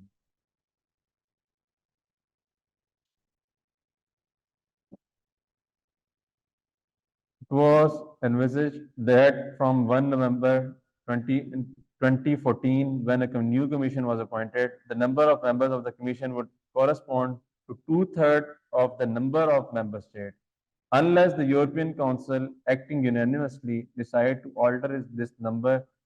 Article reference. However, a decision was taken by the European Council to the effect that the Commission shall continue to include one national of each member state. पहले, इससे पहले जो है 2014 से पहले जितनी मेंबर स्टेट्स थी, ठीक है, उनका 2/3 नंबर जो है वो कमीशन का हिस्सा बनाया जाता था। उसके बाद यूरोपियन काउंसिल ने इसको चेंज किया 2014 के बाद, और एक जो किसी भी मेंबर स्टेट का एक नेशनल जो है वो इसका मेंबर होगा कमीशन का, ठीक है। The independence of the members of the commission must be beyond doubt. This is a most important requirement. Article 17. EU, they must act in the interest of the union and be completely independent in the performance of their duties. They are not permitted to seek or to take instructions from any government. Their term of office is 5 years. ठीक है?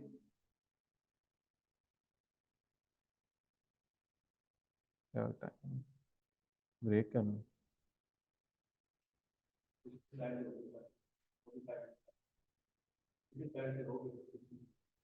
ठीक।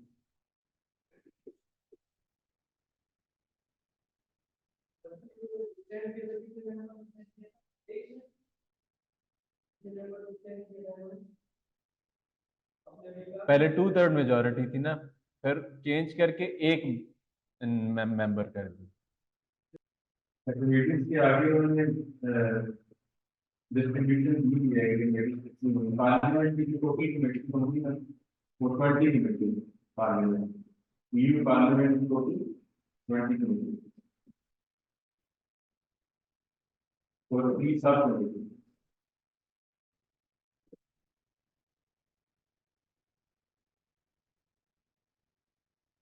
सही है, उसको छोड़ के temporary committee वगैरह को छोड़ के अगर वो भी ऐड कर लें फिर वो अब एक्स्ट्रा नंबर ऐड ये सब कमेटीज हैं वो एक्स्ट्रा टेम्परेरी कमेटीज को कंडक्ट कर सकते हैं ना, उनकी पावर है कि कोई इलेक्ट कर सकते हैं, टेम्परेरी कमेटी को भी यूज कर सकते हैं, ठीक है, वो उनकी पावर है, ये उससे हट के हैं 20 कमेटी बस 20 साल ठीक each committee handling a particular policy area. Committee is examining the proposal of legislation and any and political groups can put forward amendments or vote to reject the bill. These issues are also debated within the political group. ठीक है?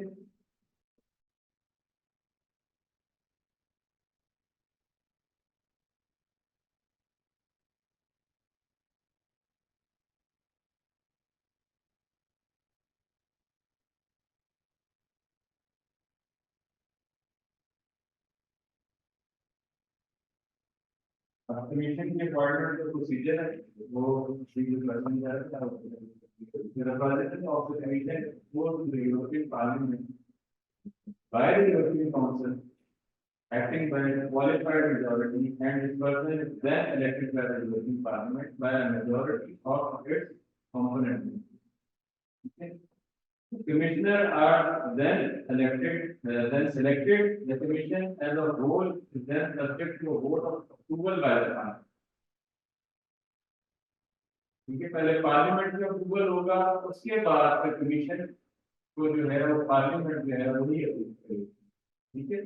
The president can appoint the vice president from among the commissioners, ठीक है। तो जो commissioner appoint किए जाएंगे उसी में से एक वाइस प्रेसिडेंट पार्लियामेंट का जो एक वाइस प्रेसिडेंट है वो भी अपॉइंट किए जाएंगे।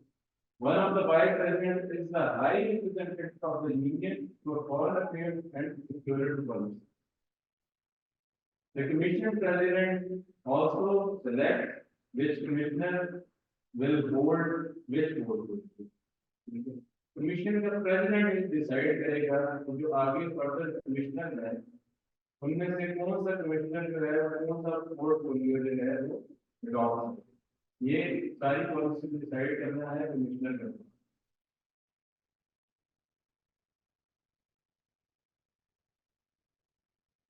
है सारी में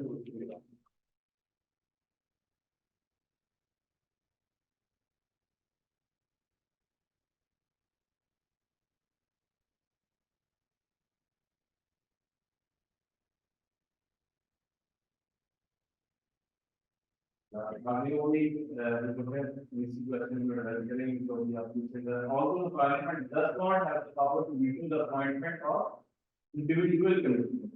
जो कमिश्नर में अपॉइंट किए होंगे चीफ कमिश्नर आगे कमिश्नर अपॉइंट होंगे, पार्लियामेंट के पास पावर नहीं है उनको वीटो करने। एंड जो डेलीगेटेड पावर दी है प्रेसिडेंट को वो अपॉइंट कर रहा है अपनी डेलीगेशन की वजह से अपॉइंट कर रहा है, आज के फर्दर कमिश्नर अपॉइंट करेगा कमिश्नर, ठीक है, उसकी उसको वीटो पार्लियामेंट नहीं कर सकती, पार्लियामेंट के पास पावर नहीं है।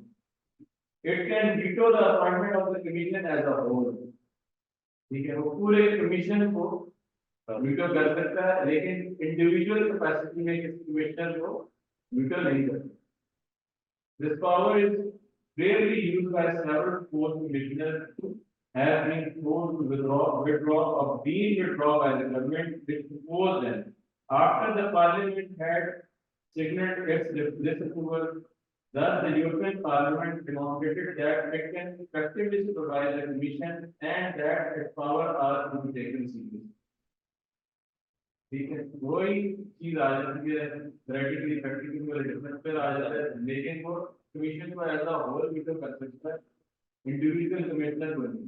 लेकिन सर अगर वो फॉर एग्जांपल अगर कमिश्नर किसी बंदे को फेवरेटिज्म करे नेपोटिज्म करे तो वो फिर उसकी क्या पूरी आप पूरी कमीशन को तो नहीं खत्म कर सकते आप वही, लेकिन वो एक थ्रेट है ना, बेसिकली उसको इस पॉइंट को इंसर्ट करने का मकसद ये है तो कमीशन पूरा जो है उसको डिसॉल्व कर सकते हैं, एक इंडिविजुअल कमिश्नर को नहीं कर सकता, ऐसा नहीं कर सकते उनको पर्सनल उसके साथ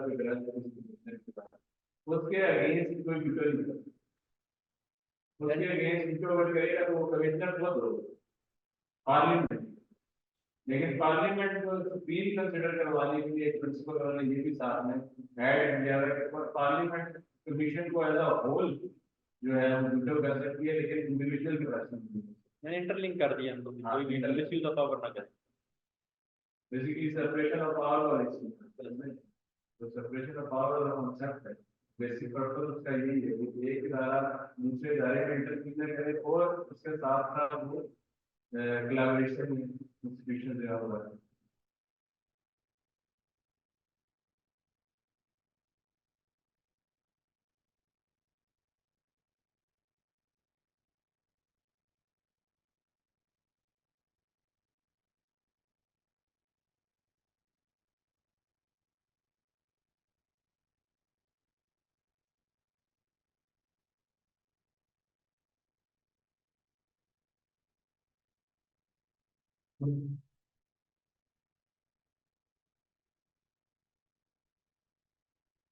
Chief Commissioner has a private office cabinet headed by the cabinet chief secretary. आगे जो नोकर के आगे चाहे वो निकाल तो चीफ जो भी कमिश्नर होगा उसका आगे एक चीफ, ठीक है, चीफ सेक्रेटरी उसको कंसीडर किया जाएगा।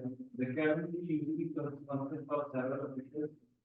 The president of the commission has an important and influential position, being responsible for the policy initiatives, taking overall commission policy, coordinating duly counts.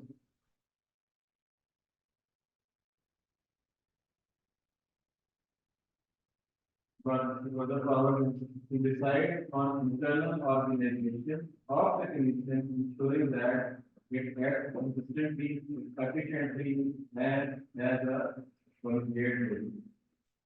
To appoint vice president and to allocate portfolios among the commissioners and to each of them during the commissioner term office. So request a member of the commission to resign. अब यही कोई चीज जो हमने पहले discuss की थी कि कमीशन को अगर कमिश्नर कोई अपने फंक्शन परफॉर्म नहीं कर रहा उसको वीटो करने की पावर जो है वो सिर्फ कमिश्नर के पास है, कमिश्नर ही करवा सकता है। उस सजेशन पार्लियामेंट भिजवा सकता है, लेकिन पार्लियामेंट खुद अपनी कैपेसिटी में उसको वीटो नहीं कर सकता। ठीक है, अगर कोई किसी भी कमिश्नर के एंड मिसकंडक्ट होगा, मैल प्रैक्टिस होगी या वो अपना ड्यूटी फंक्शन परफॉर्म नहीं करेगा तो उसको डिजाइन के लिए कोर्स या रिक्वेस्ट जो भी है वो रिक्वेस्ट के यहाँ पे दिया जा रहा है, डिस्ट्रिक्ट को एक तरह से कोर्स ही होगा जो वो हेड है उस कमीशन में, तो वो मेंबर जो कमीशन है वही रिक्वेस्ट है।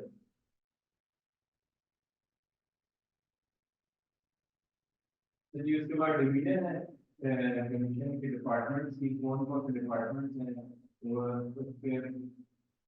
Director General Services, which are similar to ministers, each covering different areas of policy, subject to reorganization and growth. ये heading है हमारी, इसमें different departments उन्होंने दिए हुए हैं, कौन-कौन से departments हैं जिनको commission जो है वो उनके आगे further commissioners appoint करेंगे। तो head क्या होंगे Director General, ये जो कमिश्नर होंगे स्पेसिफिक डिपार्टमेंट्स उनको डायरेक्टर जनरल का डेजिग्नेशन दिया जाएगा। ठीक है, उसमें डिफरेंट डिपार्टमेंट्स हैं, एग्रीकल्चर है, फिशरीज है, ट्रांसपोर्ट है, एनर्जी है, रिसर्च है, एनवायरनमेंट है, इंटरनल मार्केट है, एजुकेशन है, एम्प्लॉयमेंट एंड सोशल अफेयर्स है, taxation and custom union, education and culture, trade. The director general of each area of policy is answerable to the commissioner, given responsibility for that. ठीक है, अब इनके भी आगे ये डायरेक्टर जनरल में subordinate है कमिश्नर से जो उस स्पेसिफिक एरिया में, ठीक है, जो जिनको जो एरिया अलॉट किए गए हैं आगे जो रन कर रहे हैं वो डायरेक्टर जनरल और वो आंसरेबल है अपने commissioner. The commissioner and the cabinet, the commission currently employs about 32,000 staff, equivalent to civil servants, many of whom are translators and interpreters. चूंकि मल्टी लैंग्वेज है मेंबर स्टेट्स जितने ही जो मेंबर है multi language है, तो इनके लिए बड़ा इंपॉर्टेंट है इनके पास ट्रांसलेटर्स भी हो, इंटरप्रेटर्स भी हो। तो वो उन्होंने यहाँ पे स्पेसिफाई कर दिया कि टोटल जो मेंबर स्टाफ होगा इनका वो almost 32,000। Yeah, it is functional of the commission.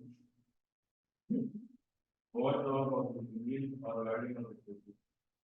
The commission has number of main goals as watchdog of the commission. Under Article 58 here, the commission is entrusted with the role of investigating infringement of the treaties by the member states.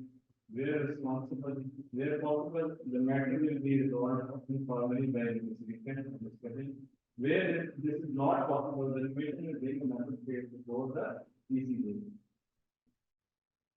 Under Article 263, the commission can bring a further action against the member state that does not comply with the fourth Article 268 judgment, which may result in the court imposing fines.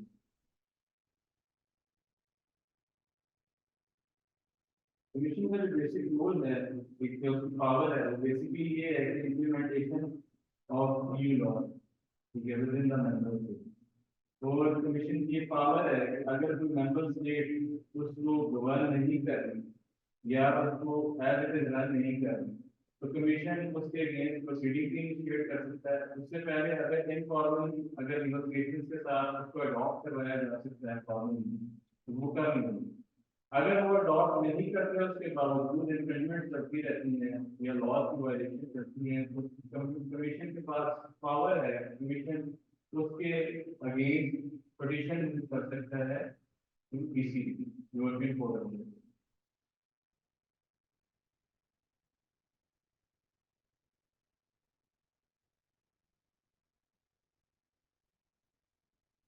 Commission जो है वो the commission has shown that EU law is applied and applied in all member states. It monitors compliance It monitors compliance with EU legislation and can take legal action against member states for the EU institutions of the fail to comply with the EU. Further evaluation है इसके पास नहीं है ये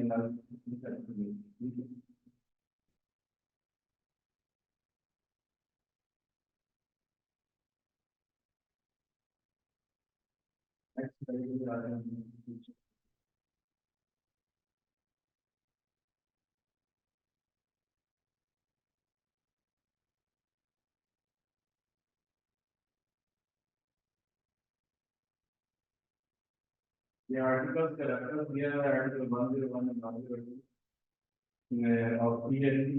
These are the provisions that govern education law in the Union, and the Commission has a principal role in this area. It develops policy and legislation, and it has responsibility for enforcing these provisions against undertaking companies that are in. It investigates comes to a decision and where appropriate imposes penalties. We will further collaborate कर रहा है, जो उसकी member state हैं, ठीक है, और क्या competition laws जो हैं, वो भी यही कमाल करेंगे, यही establish करेंगे, और जो member states हैं, वो अगर violation करेंगे तो उनको penalty impose भी करेंगे. यानी कि इसी जगह की जो है उनकी judicial power है, वो भी इस commission को दी गई है, imposing penalties की. देखा मैंने imposing penalties. नहीं, इसके तो उस सूरत में enforce करेगा ना, अगर कोई country violation में है, तो उसका case report इसलिए लिखा है, तो competition laws है, ठीक है, उनके against अगर कोई violation होगी, तो उसकी violation के लिए वो direct fine impose कर सकता है, commission has power to do, ठीक है. यानी competition law के दायरे का रहा. Initiation of policy and legislation. The Commission has a very important role in initiation legislation. Legislative proposals are drawn up by the Commission, the Council, and the European Parliament. Can propose policies for legislative action to the Commission under Article 41, respectively. Generally, however, the Commission has a final say on whether the proposal is drawn up into a legislative proposal. It is also responsible for drawing the annual legislative proposal. ठीक है, मतलब इस commission के पास supreme role भी है कि जो parliament या काउंसिल किसी लेजिस्लेटिव प्रपोजल को लेकर आना चाहते हैं, तो वो कमीशन के अप्रूवल के बगैर नहीं, कमीशन का अप्रूवल होना है, कमीशन की कंसल्टेशन जो है वो बड़ी कंपल्सरी है, उसके बगैर पार्लियामेंट या काउंसिल कोई लॉ प्रपोज नहीं कर सकते. The commissioner role in initiating and drawing up legislative proposals take the policies and objectives of the EU forward. Its proposals have the effect of furthering the aim of competition of the internal market, which means further integration.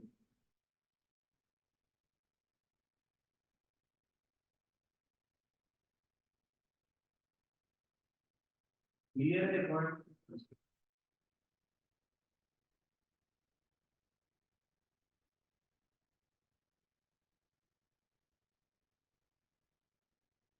Further legislative power of the institution.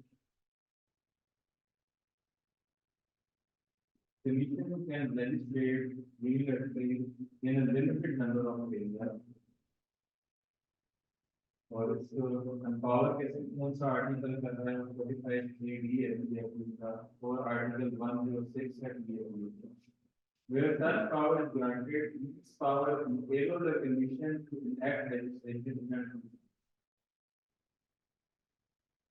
कोई भी reason पर discuss नहीं है reason power allocate करनी है यहाँ पे commission जो है वो यूनिलैटरली लेजिस्लेट करती है ठीक है जैसे पार्लियामेंट है उसको इन कंसल्टेशन विद काउंसिल कोई भी लॉ में अगर अप्रूव करवाना है तो उसके लिए कंपल्सरी है कंपल्शन है कि वो काउंसिल के साथ उसको कंसल्ट करेगी डिस्कस करेगी प्रपोज करेगी और उसके बाद वो फॉर्मेशन करेंगे इसी लेजिस्लेशन बात करें आप कमीशन जो है वो यूनिलैटरली उसको डेवलप कर तो दूसरा ये कि लिमिटेड नंबर ऑफ एरियाज वो पहले बताए गए हैं हाँ एग्रीकल्चर मजीद है वो हर इस आर्टिकल में उन्होंने एलाबोरेट किया है वो एक है वो एरिया है तो कर सकते हैं एक मिनट में दूसरे पेज में फॉरेन लॉ है वो बात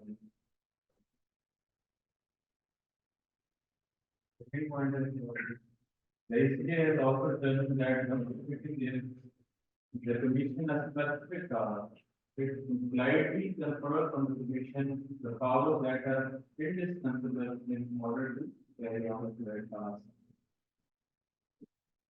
PT ने अगर कुछ specific commission की responsibility बनाया है तो implied consent है इसका तो commission के पास absolute power है उसको implement करवाने की और commission कोई भी मीन्स यूज कर सकता है किसी भी टास्क को as per narrated by the treaty उसको फुलफिल करवाना सर कमीशन के लिए लॉ काम करता है लॉ प्रपोज करता है तो वो भी एक्सेप्ट करना पड़ता है पार्लियामेंट में कोई भी लॉ पार्लियामेंट या काउंसिल प्रपोज करेगी वो without the approval of commission पास नहीं होता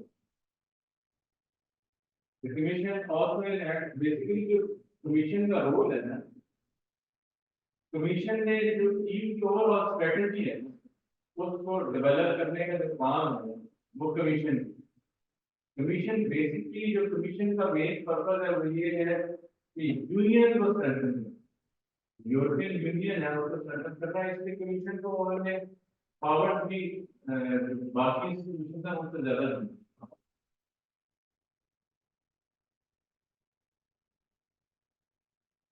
The Commission also had delegated legislation under powers conferred. This accounts for a large portion of the union legislation each year. The Commission also proposes policy initiatives such as the white paper on completing the internal market put forward in 1987. Executive powers of the Commission oversees and supervises the implementation of European Union policies in the member states by the national authorities and seeks to ensure uniform. Commission की एक और power ये है कि वो European policy की implementation वही law जैसे इम्प्लीमेंटेशन है उसका पॉलिसी की भी इम्प्लीमेंटेशन है उसको उन्होंने सुपरवाइज भी करना है ओवरसी भी करना है जो मेंबर स्टेट्स हैं उनका इम्प्लीमेंट भी करवाना है ये पावर कमीशन की It has an important role in the drawing up and adoption of the union budget in conjunction with the European Parliament. ठीक है बजटरी रोल भी आगे यहाँ पे कमीशन का अच्छा यहाँ पे इनको बजटरी रोल जहाँ पे इनका एप्लीकेबल होगा वहाँ पे ये पार्लियामेंट को कंसल्ट करते हुए उसको अप्रूव करेंगे या उसको डेवलप करेंगे. It also has significant power of expenditure, especially in regard to the common agriculture policy and to structural funds to which funds are carrying to poor region of the union. Channel sorry. अच्छा, जो फिर fund की further allocation है, ठीक है, European union जो अपनी member state जो डेवलपिंग है, उनको फर्दर फंड की एलोकेशन जो है वो भी कमीशन के पास पावर है, तो उसको फर्दर एलोकेट करना है, उनको आगे फर्दर मतलब जितने पूरे रीजन हैं यूरोपियन यूनियन के, उनको उसमें ट्रांसफर करना, एलोकेट करवाना, ये भी कमीशन की रिस्पॉन्सिबिलिटी है.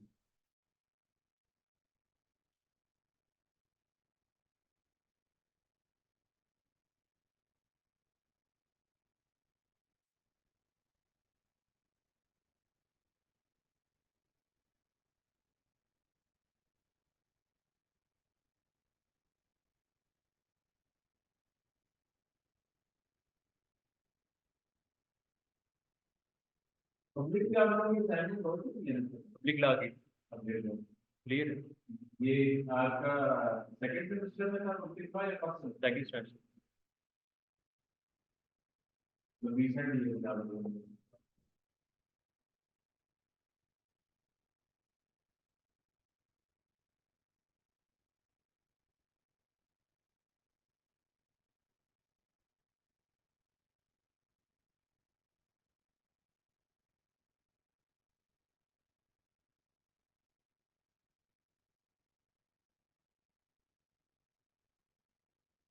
कह रहे हैं 1-2 घंटे 1-1.5 घंटे की ब्रेक कर लें, 8 स्लाइड हो जाएगी.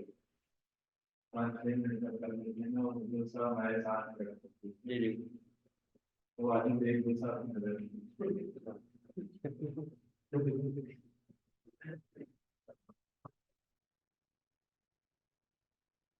और फिर बैठे रहे कि दूसरा भी कर रहे थे, छुट्टी कर रहे थे, छुट्टी भी देंगे कर रहे थे. यार नंबर वही है, इंग्लिश का भी फिर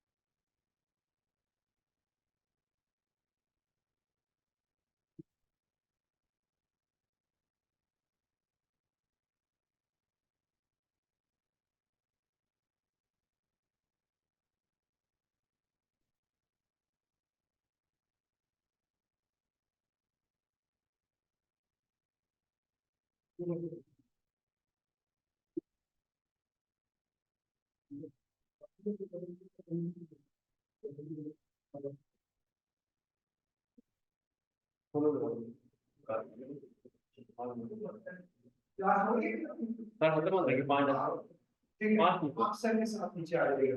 जी जी ठीक है सर, आप please.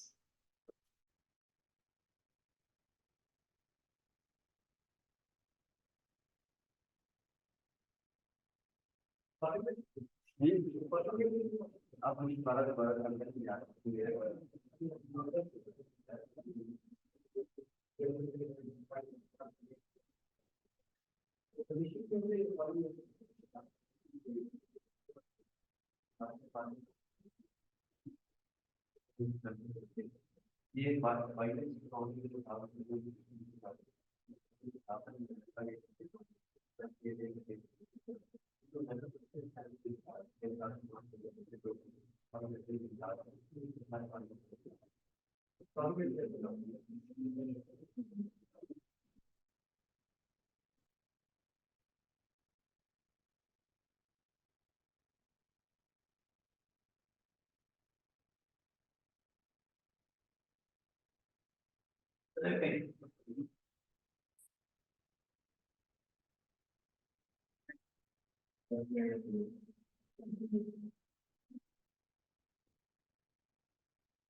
Commission represent the EU and its dealings with other states and international organizations. The court power to the commission of function, clear power externally जो EU representation EU की है with other states other than EU member states वो भी commission की भी responsibility है commission की empowered है अपने एक्सटर्नल रिलेशन मेंटेन करने डेवलप करने और Censure of the Commission is under Article 224 BSE. The European Parliament has power to dismiss the Commission as a whole in a vote of control under Article 234 BSE. अब ये इस article के तहत European parliament के पास power है commission को as a whole veto करने individually नहीं कर सकते लेकिन एज अ होल जो है पार्लियामेंट वीटो कर सकती है कमीशन को अंडर आर्टिकल। और दूसरी एक चीज ये है कि जब पार्लियामेंट किसी भी मतलब कहते डिसीजन लेगी तो वो काउंसिल से कंसल्टेशन वो तो हमने स्टार्ट में जिस तरह अभी यूरोपियन पार्लियामेंट के पास पावर है तो वो यूरोपियन पार्लियामेंट के पास बेशक पावर है लेकिन कंसल्टेशन काउंसिल की होगी कंसल्टेशन और उसमें तो उसमें हर चीज में उसको पैरेलल खड़ा किया काउंसिल। और दूसरा था कि काउंसिल का राइट है कि वेटो करने का वो नहीं है लेकिन इनिशिएट करेगी तो पार्लियामेंट ही करेगी। 1999 example, we as a result of allegation against the Commission, the European Parliament set up an independent committee of inquiry. अब ये वही temporary when this committee reported back, its report was highly critical of the Commission. The whole Commission decided rather than face a suit, but further vote of censure from the Parliament. तो वो vote of no confidence की बजाय उन्होंने और के वो resign ये example court के लिए उन्होंने बेसिकली यूरोपियन पार्लियामेंट की पावर छोड़ दी लेकिन उससे पहले अगर आप इसका बैकग्राउंड देखें जो हमने पहले सारी चीजें डिस्कस की हैं उसके मुताबिक जो यूरोपियन कमीशन है उसकी पावर सबसे ज्यादा यूरोपियन कमीशन के पास लेजिस्लेटिव पावर्स भी हैं एग्जीक्यूटिव पावर्स भी हैं वो सारी की सारी पावर्स हैं वो कमीशन के पास क्योंकि कमीशन बेसिकली जो कमीशन को मेन रोल कमीशन का है वो EU को स्ट्रेंथन करना तो कमीशन को मोस्ट इम्पोर्टेंट इंस्टीट्यूशन कंसीडर किया जाता है EU मतलब बात कर रहे हैं बहुत साल से ज्यादा मैसेज भी आ रहा है चलिए किस में आप बाकी सर शराज अली की हाजिरी लगा दें वो आगे 2 मिनट बाद दूसरे सर की ये ब्रेक हो गई है अभी 1-1.5 घंटे की ब्रेक है। I am the Secretary of the Union for Foreign Trade and Security Policy. Article 18 EU contains provisions for a high representative of the Union for Foreign Trade and Security Policy. This person is appointed by the European Council, acting by qualified majority, with the agreement of the President of the Commission. The High Representative conducts the Union's common foreign and security policy and contributes by the proposal to the development of that policy, which they carry out as mandated by the Council. The same applies to the common security and defense policy. The High Representative presides over the Foreign Affairs Council. They are one of the vice president of the Commission and deal with the Union external policy. High Representative जो है वो एक core designation है commission का और इसके पास additional charge है vice president और ये जो भी इसकी अपॉइंटमेंट होगी उसका प्रोसीजर जो है वो with the agreement of president of commission जो है जिसके एग्री करेगा या उसको जो भी नॉमिनेशन दी जाएगी उसमें जिसको वो एग्री करेगा उसको अपॉइंट किया जाएगा और उसकी जो मेन उसके टास्क है फॉरेन अफेयर सिक्योरिटी पॉलिसी जो है उसको रन करना या डील करना उसके task.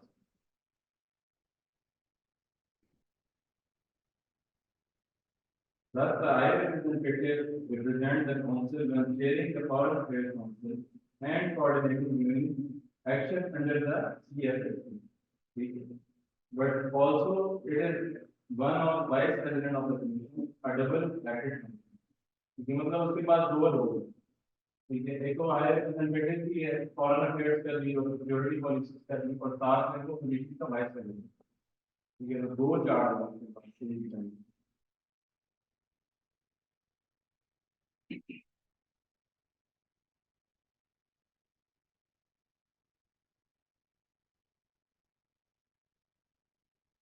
Union Act members get president, but it's also one of the vice president of the commission. The high representative is assisted by external action service working in cooperation with the diplomatic services of the member state and comprising officials from relevant departments of the General Secretariat of the Council and of the Commission, as well as staff seconded from the National Diplomatic Services of the member state. ठीक है, मतलब जितने भी इसके foreign affairs related matters होंगे उसमें national level के जो अपॉइंटमेंट होंगे वो भी इन्वॉल्व होंगे, और यूरोपियन यूनियन के जो मेंबर स्टेट्स हैं वो यूरोपियन यूनियन के जो मेंबर्स हैं वो भी इसमें इन्वॉल्व होंगे। ठीक है, ये फैसिलिटी जो है उसको आप नोट कर लें, ये फैसिलिटी वही इसी से रिलेटेड है, foreign and security policy, common foreign and security policy. ये डब्ल्यू ऊपर भी हमने क्या किया है, याद नहीं डिटेल में हमने किया नहीं सर, ये नहीं किया है, नहीं किया बेटा। इसलिए common foreign and security policy और काउंसिल है कि काउंसिल के रोल हैं, कमीशन भी हमारा पार्लियामेंट भी हो गया, कमीशन भी हो गया, काउंसिल आ रही है। Council represents national interest, the interest of member states. It is the main legislative and decision-making body of the union. It considers legislative proposals from the commission and usually acting by qualified majority vote. It decides whether to elect them or not. Under the 1957 Treaty of Rome, it was the key legislative body with the power to enact legislation. As we have seen, this power has increasingly been shared with the European Parliament, reflecting the Parliament's status as a democratically elected institution of the Union. Council जो है उसका main role है legislation में, और council basically अगर आप legislative body consider करेंगे पहले before election procedure, parliament proper formation से पहले 1979 में पार्लियामेंट के इलेक्शन हुआ था, प्रॉपर फॉर्मली पार्लियामेंट को कंडक्ट किया गया था। उससे पहले लेजिस्लेटिव फंक्शंस हैं वो काउंसिल के अंदर, काउंसिल परफॉर्म कर रही थी, काउंसिल लेजिस्लेट कर रही थी, और काउंसिल ही लेजिस्लेटिव मैटर्स को डील कर रही थी।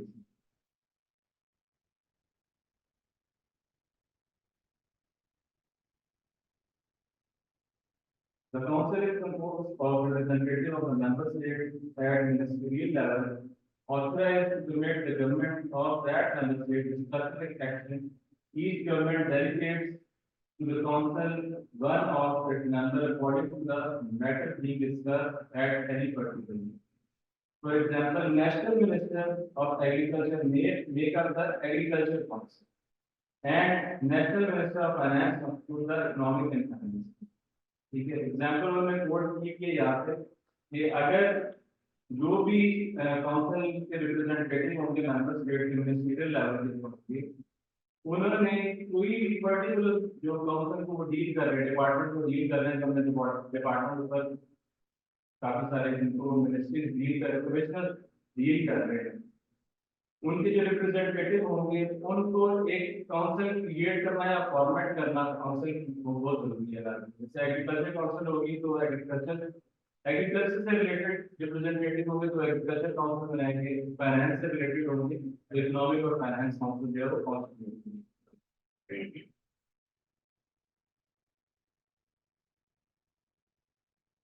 Although there is now a permanent president of European Council, the council retains the practice.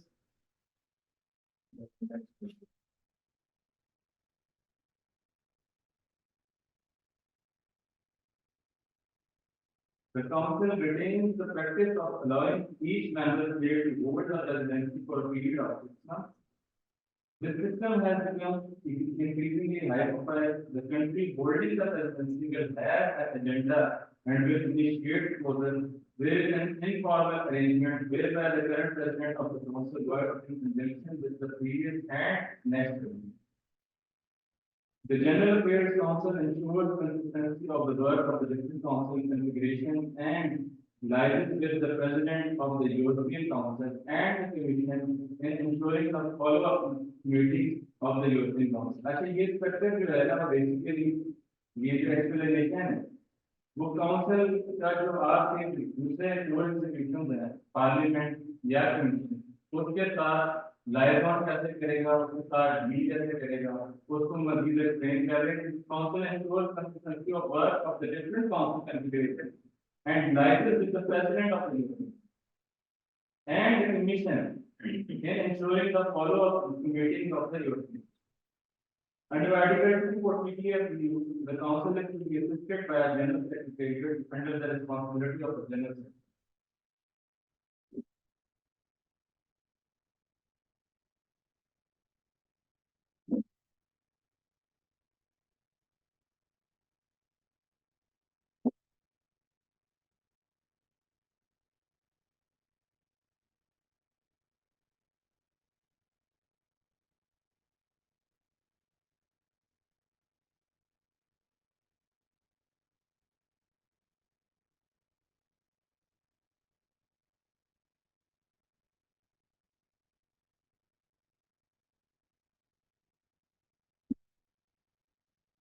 Article 240 जो है वो एक्सप्लेन कर रहा है कि कोई भी काउंसिल जो भी कॉन्स्टिट्यूट की जाएगी वो उसका एक जनरल सेक्रेटरी जो है वो अपॉइंट किया जाएगा और वही असिस्ट करेगा काउंसिल को उस काउंसिल से रिलेटेड जो रेलेवेंट डिपार्टमेंट काउंसिल से रिलेटेड मैटर उसके असिस्टेंट जो है जनरल सेक्रेटरी मतलब आगे फर्दर इन्होंने मजीद उसको उसकी क्लैरिफिकेशन की है कमिश्नर है उसने आगे मजीद कमिश्नर अपॉइंट करेगा जो रेलेवेंट नीड को डील करेंगे और इसी तरह ये काउंसिल है काउंसिल को असिस्टेंट के लिए जो जनरल सेक्रेटरी अपॉइंट किया जाएगा तो काउंसिल को असिस्ट करेगा। अच्छा इसके बाद अभी कॉर्पोरेट जो टर्म है वो committee permanent representative committee constitute की जाती है जो हमने कमेटी का पहले फर्दर डिस्कस मीटिंग में 20 कमेटी का सब कमेटी उनके लिए जो एक प्रॉपर बंदा अपॉइंट किया जाएगा उनको कॉर्पोरेट की टर्न की जाएगी ठीक है परमानेंट रिप्रेजेंटेटिव कॉर्पोरेट जो है वो परमानेंट रिप्रेजेंटेटिव रहेंगे चेंज होते रहेंगे कमिश्नर चेंज होंगे पार्लियामेंटेरियन भी चेंज होंगे कॉर्पोरेट जो है वो परमानेंट उसकी फर्दर एक्सप्लेनेशन है कि legally ministers of another state government are legally पर much of the work in the council is done by the council. These are the permanently posted senior national officers who address the issues and negotiate on behalf of their country. Most of the business of the council is effectively dealt with at this level. Those matters that are effectively agreed by these representatives are sent to the relevant council meeting as an A-list, meaning that they require no further discussion but can simply be agreed at the council meeting. Items which require further discussion at ministerial level are set on the agenda for discussion as we request. The corporate का जो main role है वो ये है corporate basically अपने minister या अपने national level के minister का उनको represent करता है। तो जो agenda जो policies जो हैं वो corporate जिनको ये समझेंगे इनके ऊपर मिनिस्ट्रियल लेवल पे डिस्कशन रिक्वायर्ड नहीं तो वो डायरेक्ट अप्रूवल के लिए उसको भिजवा दूसरी ये चीज कि हर कमेटी का अलग तौर पर होगा या 20 की कमेटी हर कमेटी के आगे ये कॉर्पोरेट होंगे जो हर नेशनल लेवल पे हर स्टेट को रिप्रेजेंट करेंगे बेसिकली मिनिस्टर के आगे मिनिस्टर के आगे वैसे उनके लिए काम करें बेसिकली उनके असिस्टेंट के लिए ठीक है इनका काम ये है जो मिनिस्टर से करना है मिनिस्टर सारा टाइम तो नहीं में बैठते उन्होंने अपने जो मेंबर स्टेट जो भी मेंबर मिनिस्टर जो वहाँ पे अपॉइंट हुए हैं वो अपने स्टेट लेवल नेशनल लेवल के इश्यूज के हैं उनको भी देखना होगा हर टाइम वो अवेलेबल नहीं है। तो कॉर्पोरेट इसलिए परमानेंट नेचर इसलिए है कि जब मिनिस्टर अवेलेबल नहीं होते तो जो रेलेवेंट इंपॉर्टेंट इश्यूज हैं वो कॉर्पोरेट्स की रिस्पॉन्सिबिलिटी है उनके ऊपर वर्कआउट करना रिसर्च करना उनको प्रपोजल भिजवाना उनके अप्रूवल करना और जो मैटर इम्पोर्टेंट होंगे जो मिनिस्ट्रियल लेवल पे होंगे उनको एजेंडा रिपोर्ट करना मीटिंग का हिस्सा बनाना वो भी इंटरेस्ट बेसिकली ये असिस्टेंट के लिए There are two levels, corporate one and two. Corporate two deals with the political and institutional matters. अब इसको मजीद लोग ने elaborate किया है. Deals with political and institutional matters, economic and financial affairs and external relations. Corporate one is composed of deputy permanent representatives who look at the legislative proposals concerning the environment, social affairs, the internal market and transport. Corporate is assisted working group made up of national experts who advise on the proposal put forward by the committee. अब corporate को मजीद में elaborate किए corporate जो है वो आगे मजीद जो expert होंगे अपनी अपनी रेलेवेंट फील्ड के लिए उनकी असिस्टेंस के थ्रू जो है वो सारे बिजनेस अफेयर बनाएंगे रेलेवेंट बिजनेस अफेयर जो है वो कॉर्पोरेट उनके through the relationship between the European Council and the Council.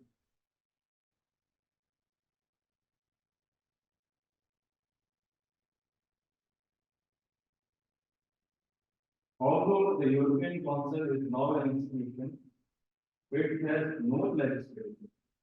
Therefore, legislative अब ये वही चीज आप अभी काउंसिल पर डिस्कस कर रहे थे तो काउंसिल का लेजिस्लेटिव फंक्शन भी आपने डिस्कस किए इंपॉर्टेंट भी डिस्कस किए सारा कुछ कर दिया वो आपने प्रैक्टिकली डिस्कस कर दिया प्रैक्टिकली स्पीकिंग तो काउंसिल के जो एक्चुअल रोल्स हैं या काउंसिल के एक्चुअल पावर्स हैं वो क्या है वो इसमें it has no legislative function therefore legislative action that may have been decided upon by the European Council may need to be carried out.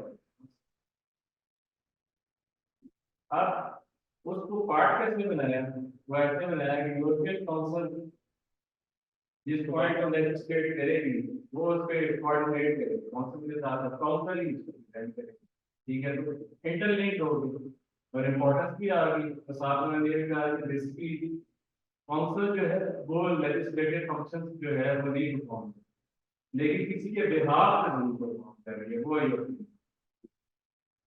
The European Council therefore acts in conjunction with the Council. Determination of a serious and persistent breach of fundamental values. So, आगे examples हैं Article 7 clause 2 है, Article 48 है, Treaty Religion है, Article 50 है, withdrawal of member state from the Union. So, common foreign and security policy withdrawal of member state वाला हमने UK का training direct करने डिस्कस किया है के बाद European central bank The ECB has been included as an institution and listed in Article 13E. It was set up to introduce and manage the single currency and then to determine and implement the Union's economic and monetary policy. It is part of the European system of central banks. The other member of which are the national central banks. The ECB is located in Central Communication and Germany. The ECB has an executive body composed of president, a vice president, and 4 other members. They are appointed by a common agreement of the head of the state or government of the member state and must be recognized expert in monetary. There is also a governing council which is made up of the executive board and the governors of the national central banks of the member state who currently bear the authority. अब ECB का जो basic purpose है वो एक ही country within the member state run करना जो euro है इसका और उसके अलावा इन्होंने उसकी कंपोजिशन बता दी गई कि ECB जो है बेसिकली वो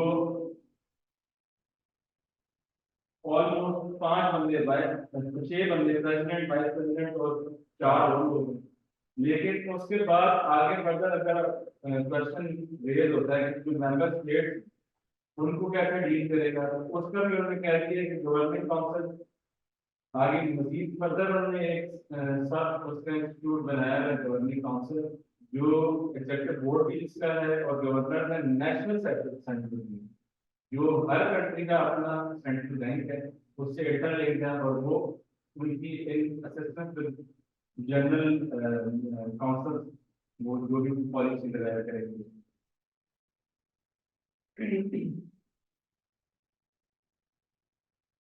इसके बाद independence of in Article 132 clearly the agency is fully independent of any other state government or other body. The governing council is the highest decision-making body of the institute. It defines the monetary policy of the eurozone and is responsible for setting the single interest rate which applies across the area. Article 127 one clearly states that the primary objective of ESCB shall be to maintain price stability. The ECB is also instructed to support the general economic policy in the union with a view contributing to the achievement of the objectives of the ECB. That is to attain a higher level of employment and sustainable and non-monetary growth.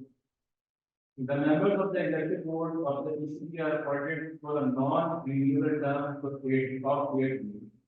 The ECB has legal personality. It is a semi-privileged applicant for the purpose of actions for judicial review under article. मतलब ECB अगर कोई legal position या legal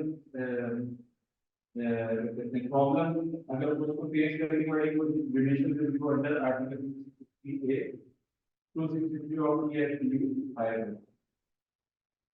फिर दूसरी तरफ बता दें members of active board of ECB are appointed for non renewable term of 8 years।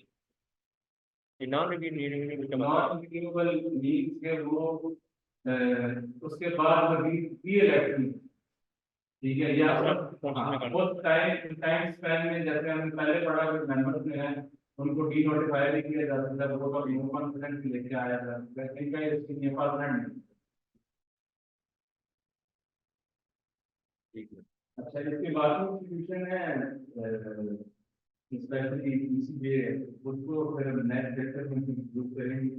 ECB जो है केस लॉ की मेथड है वो डिफरेंट कैटेगरीज है वो फिर हम उनको डिस्कस करेंगे। उसको इतना पार्ट में है मैं ये लेंथी लेंथी प्रोजेक्ट और सॉल्व करेंगे।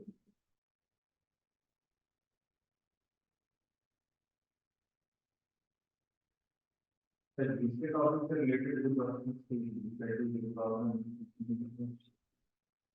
नेक्स्ट जो लेक्चर है उसमें ECG के पढ़ेंगे हम बस फिलहाल सेकंड पोर्शन है ना उसमें डिफरेंस के ऊपर डिस्कशन अभी हम सेकंड क्लियर कर मतलब हाफ में हाफ 78%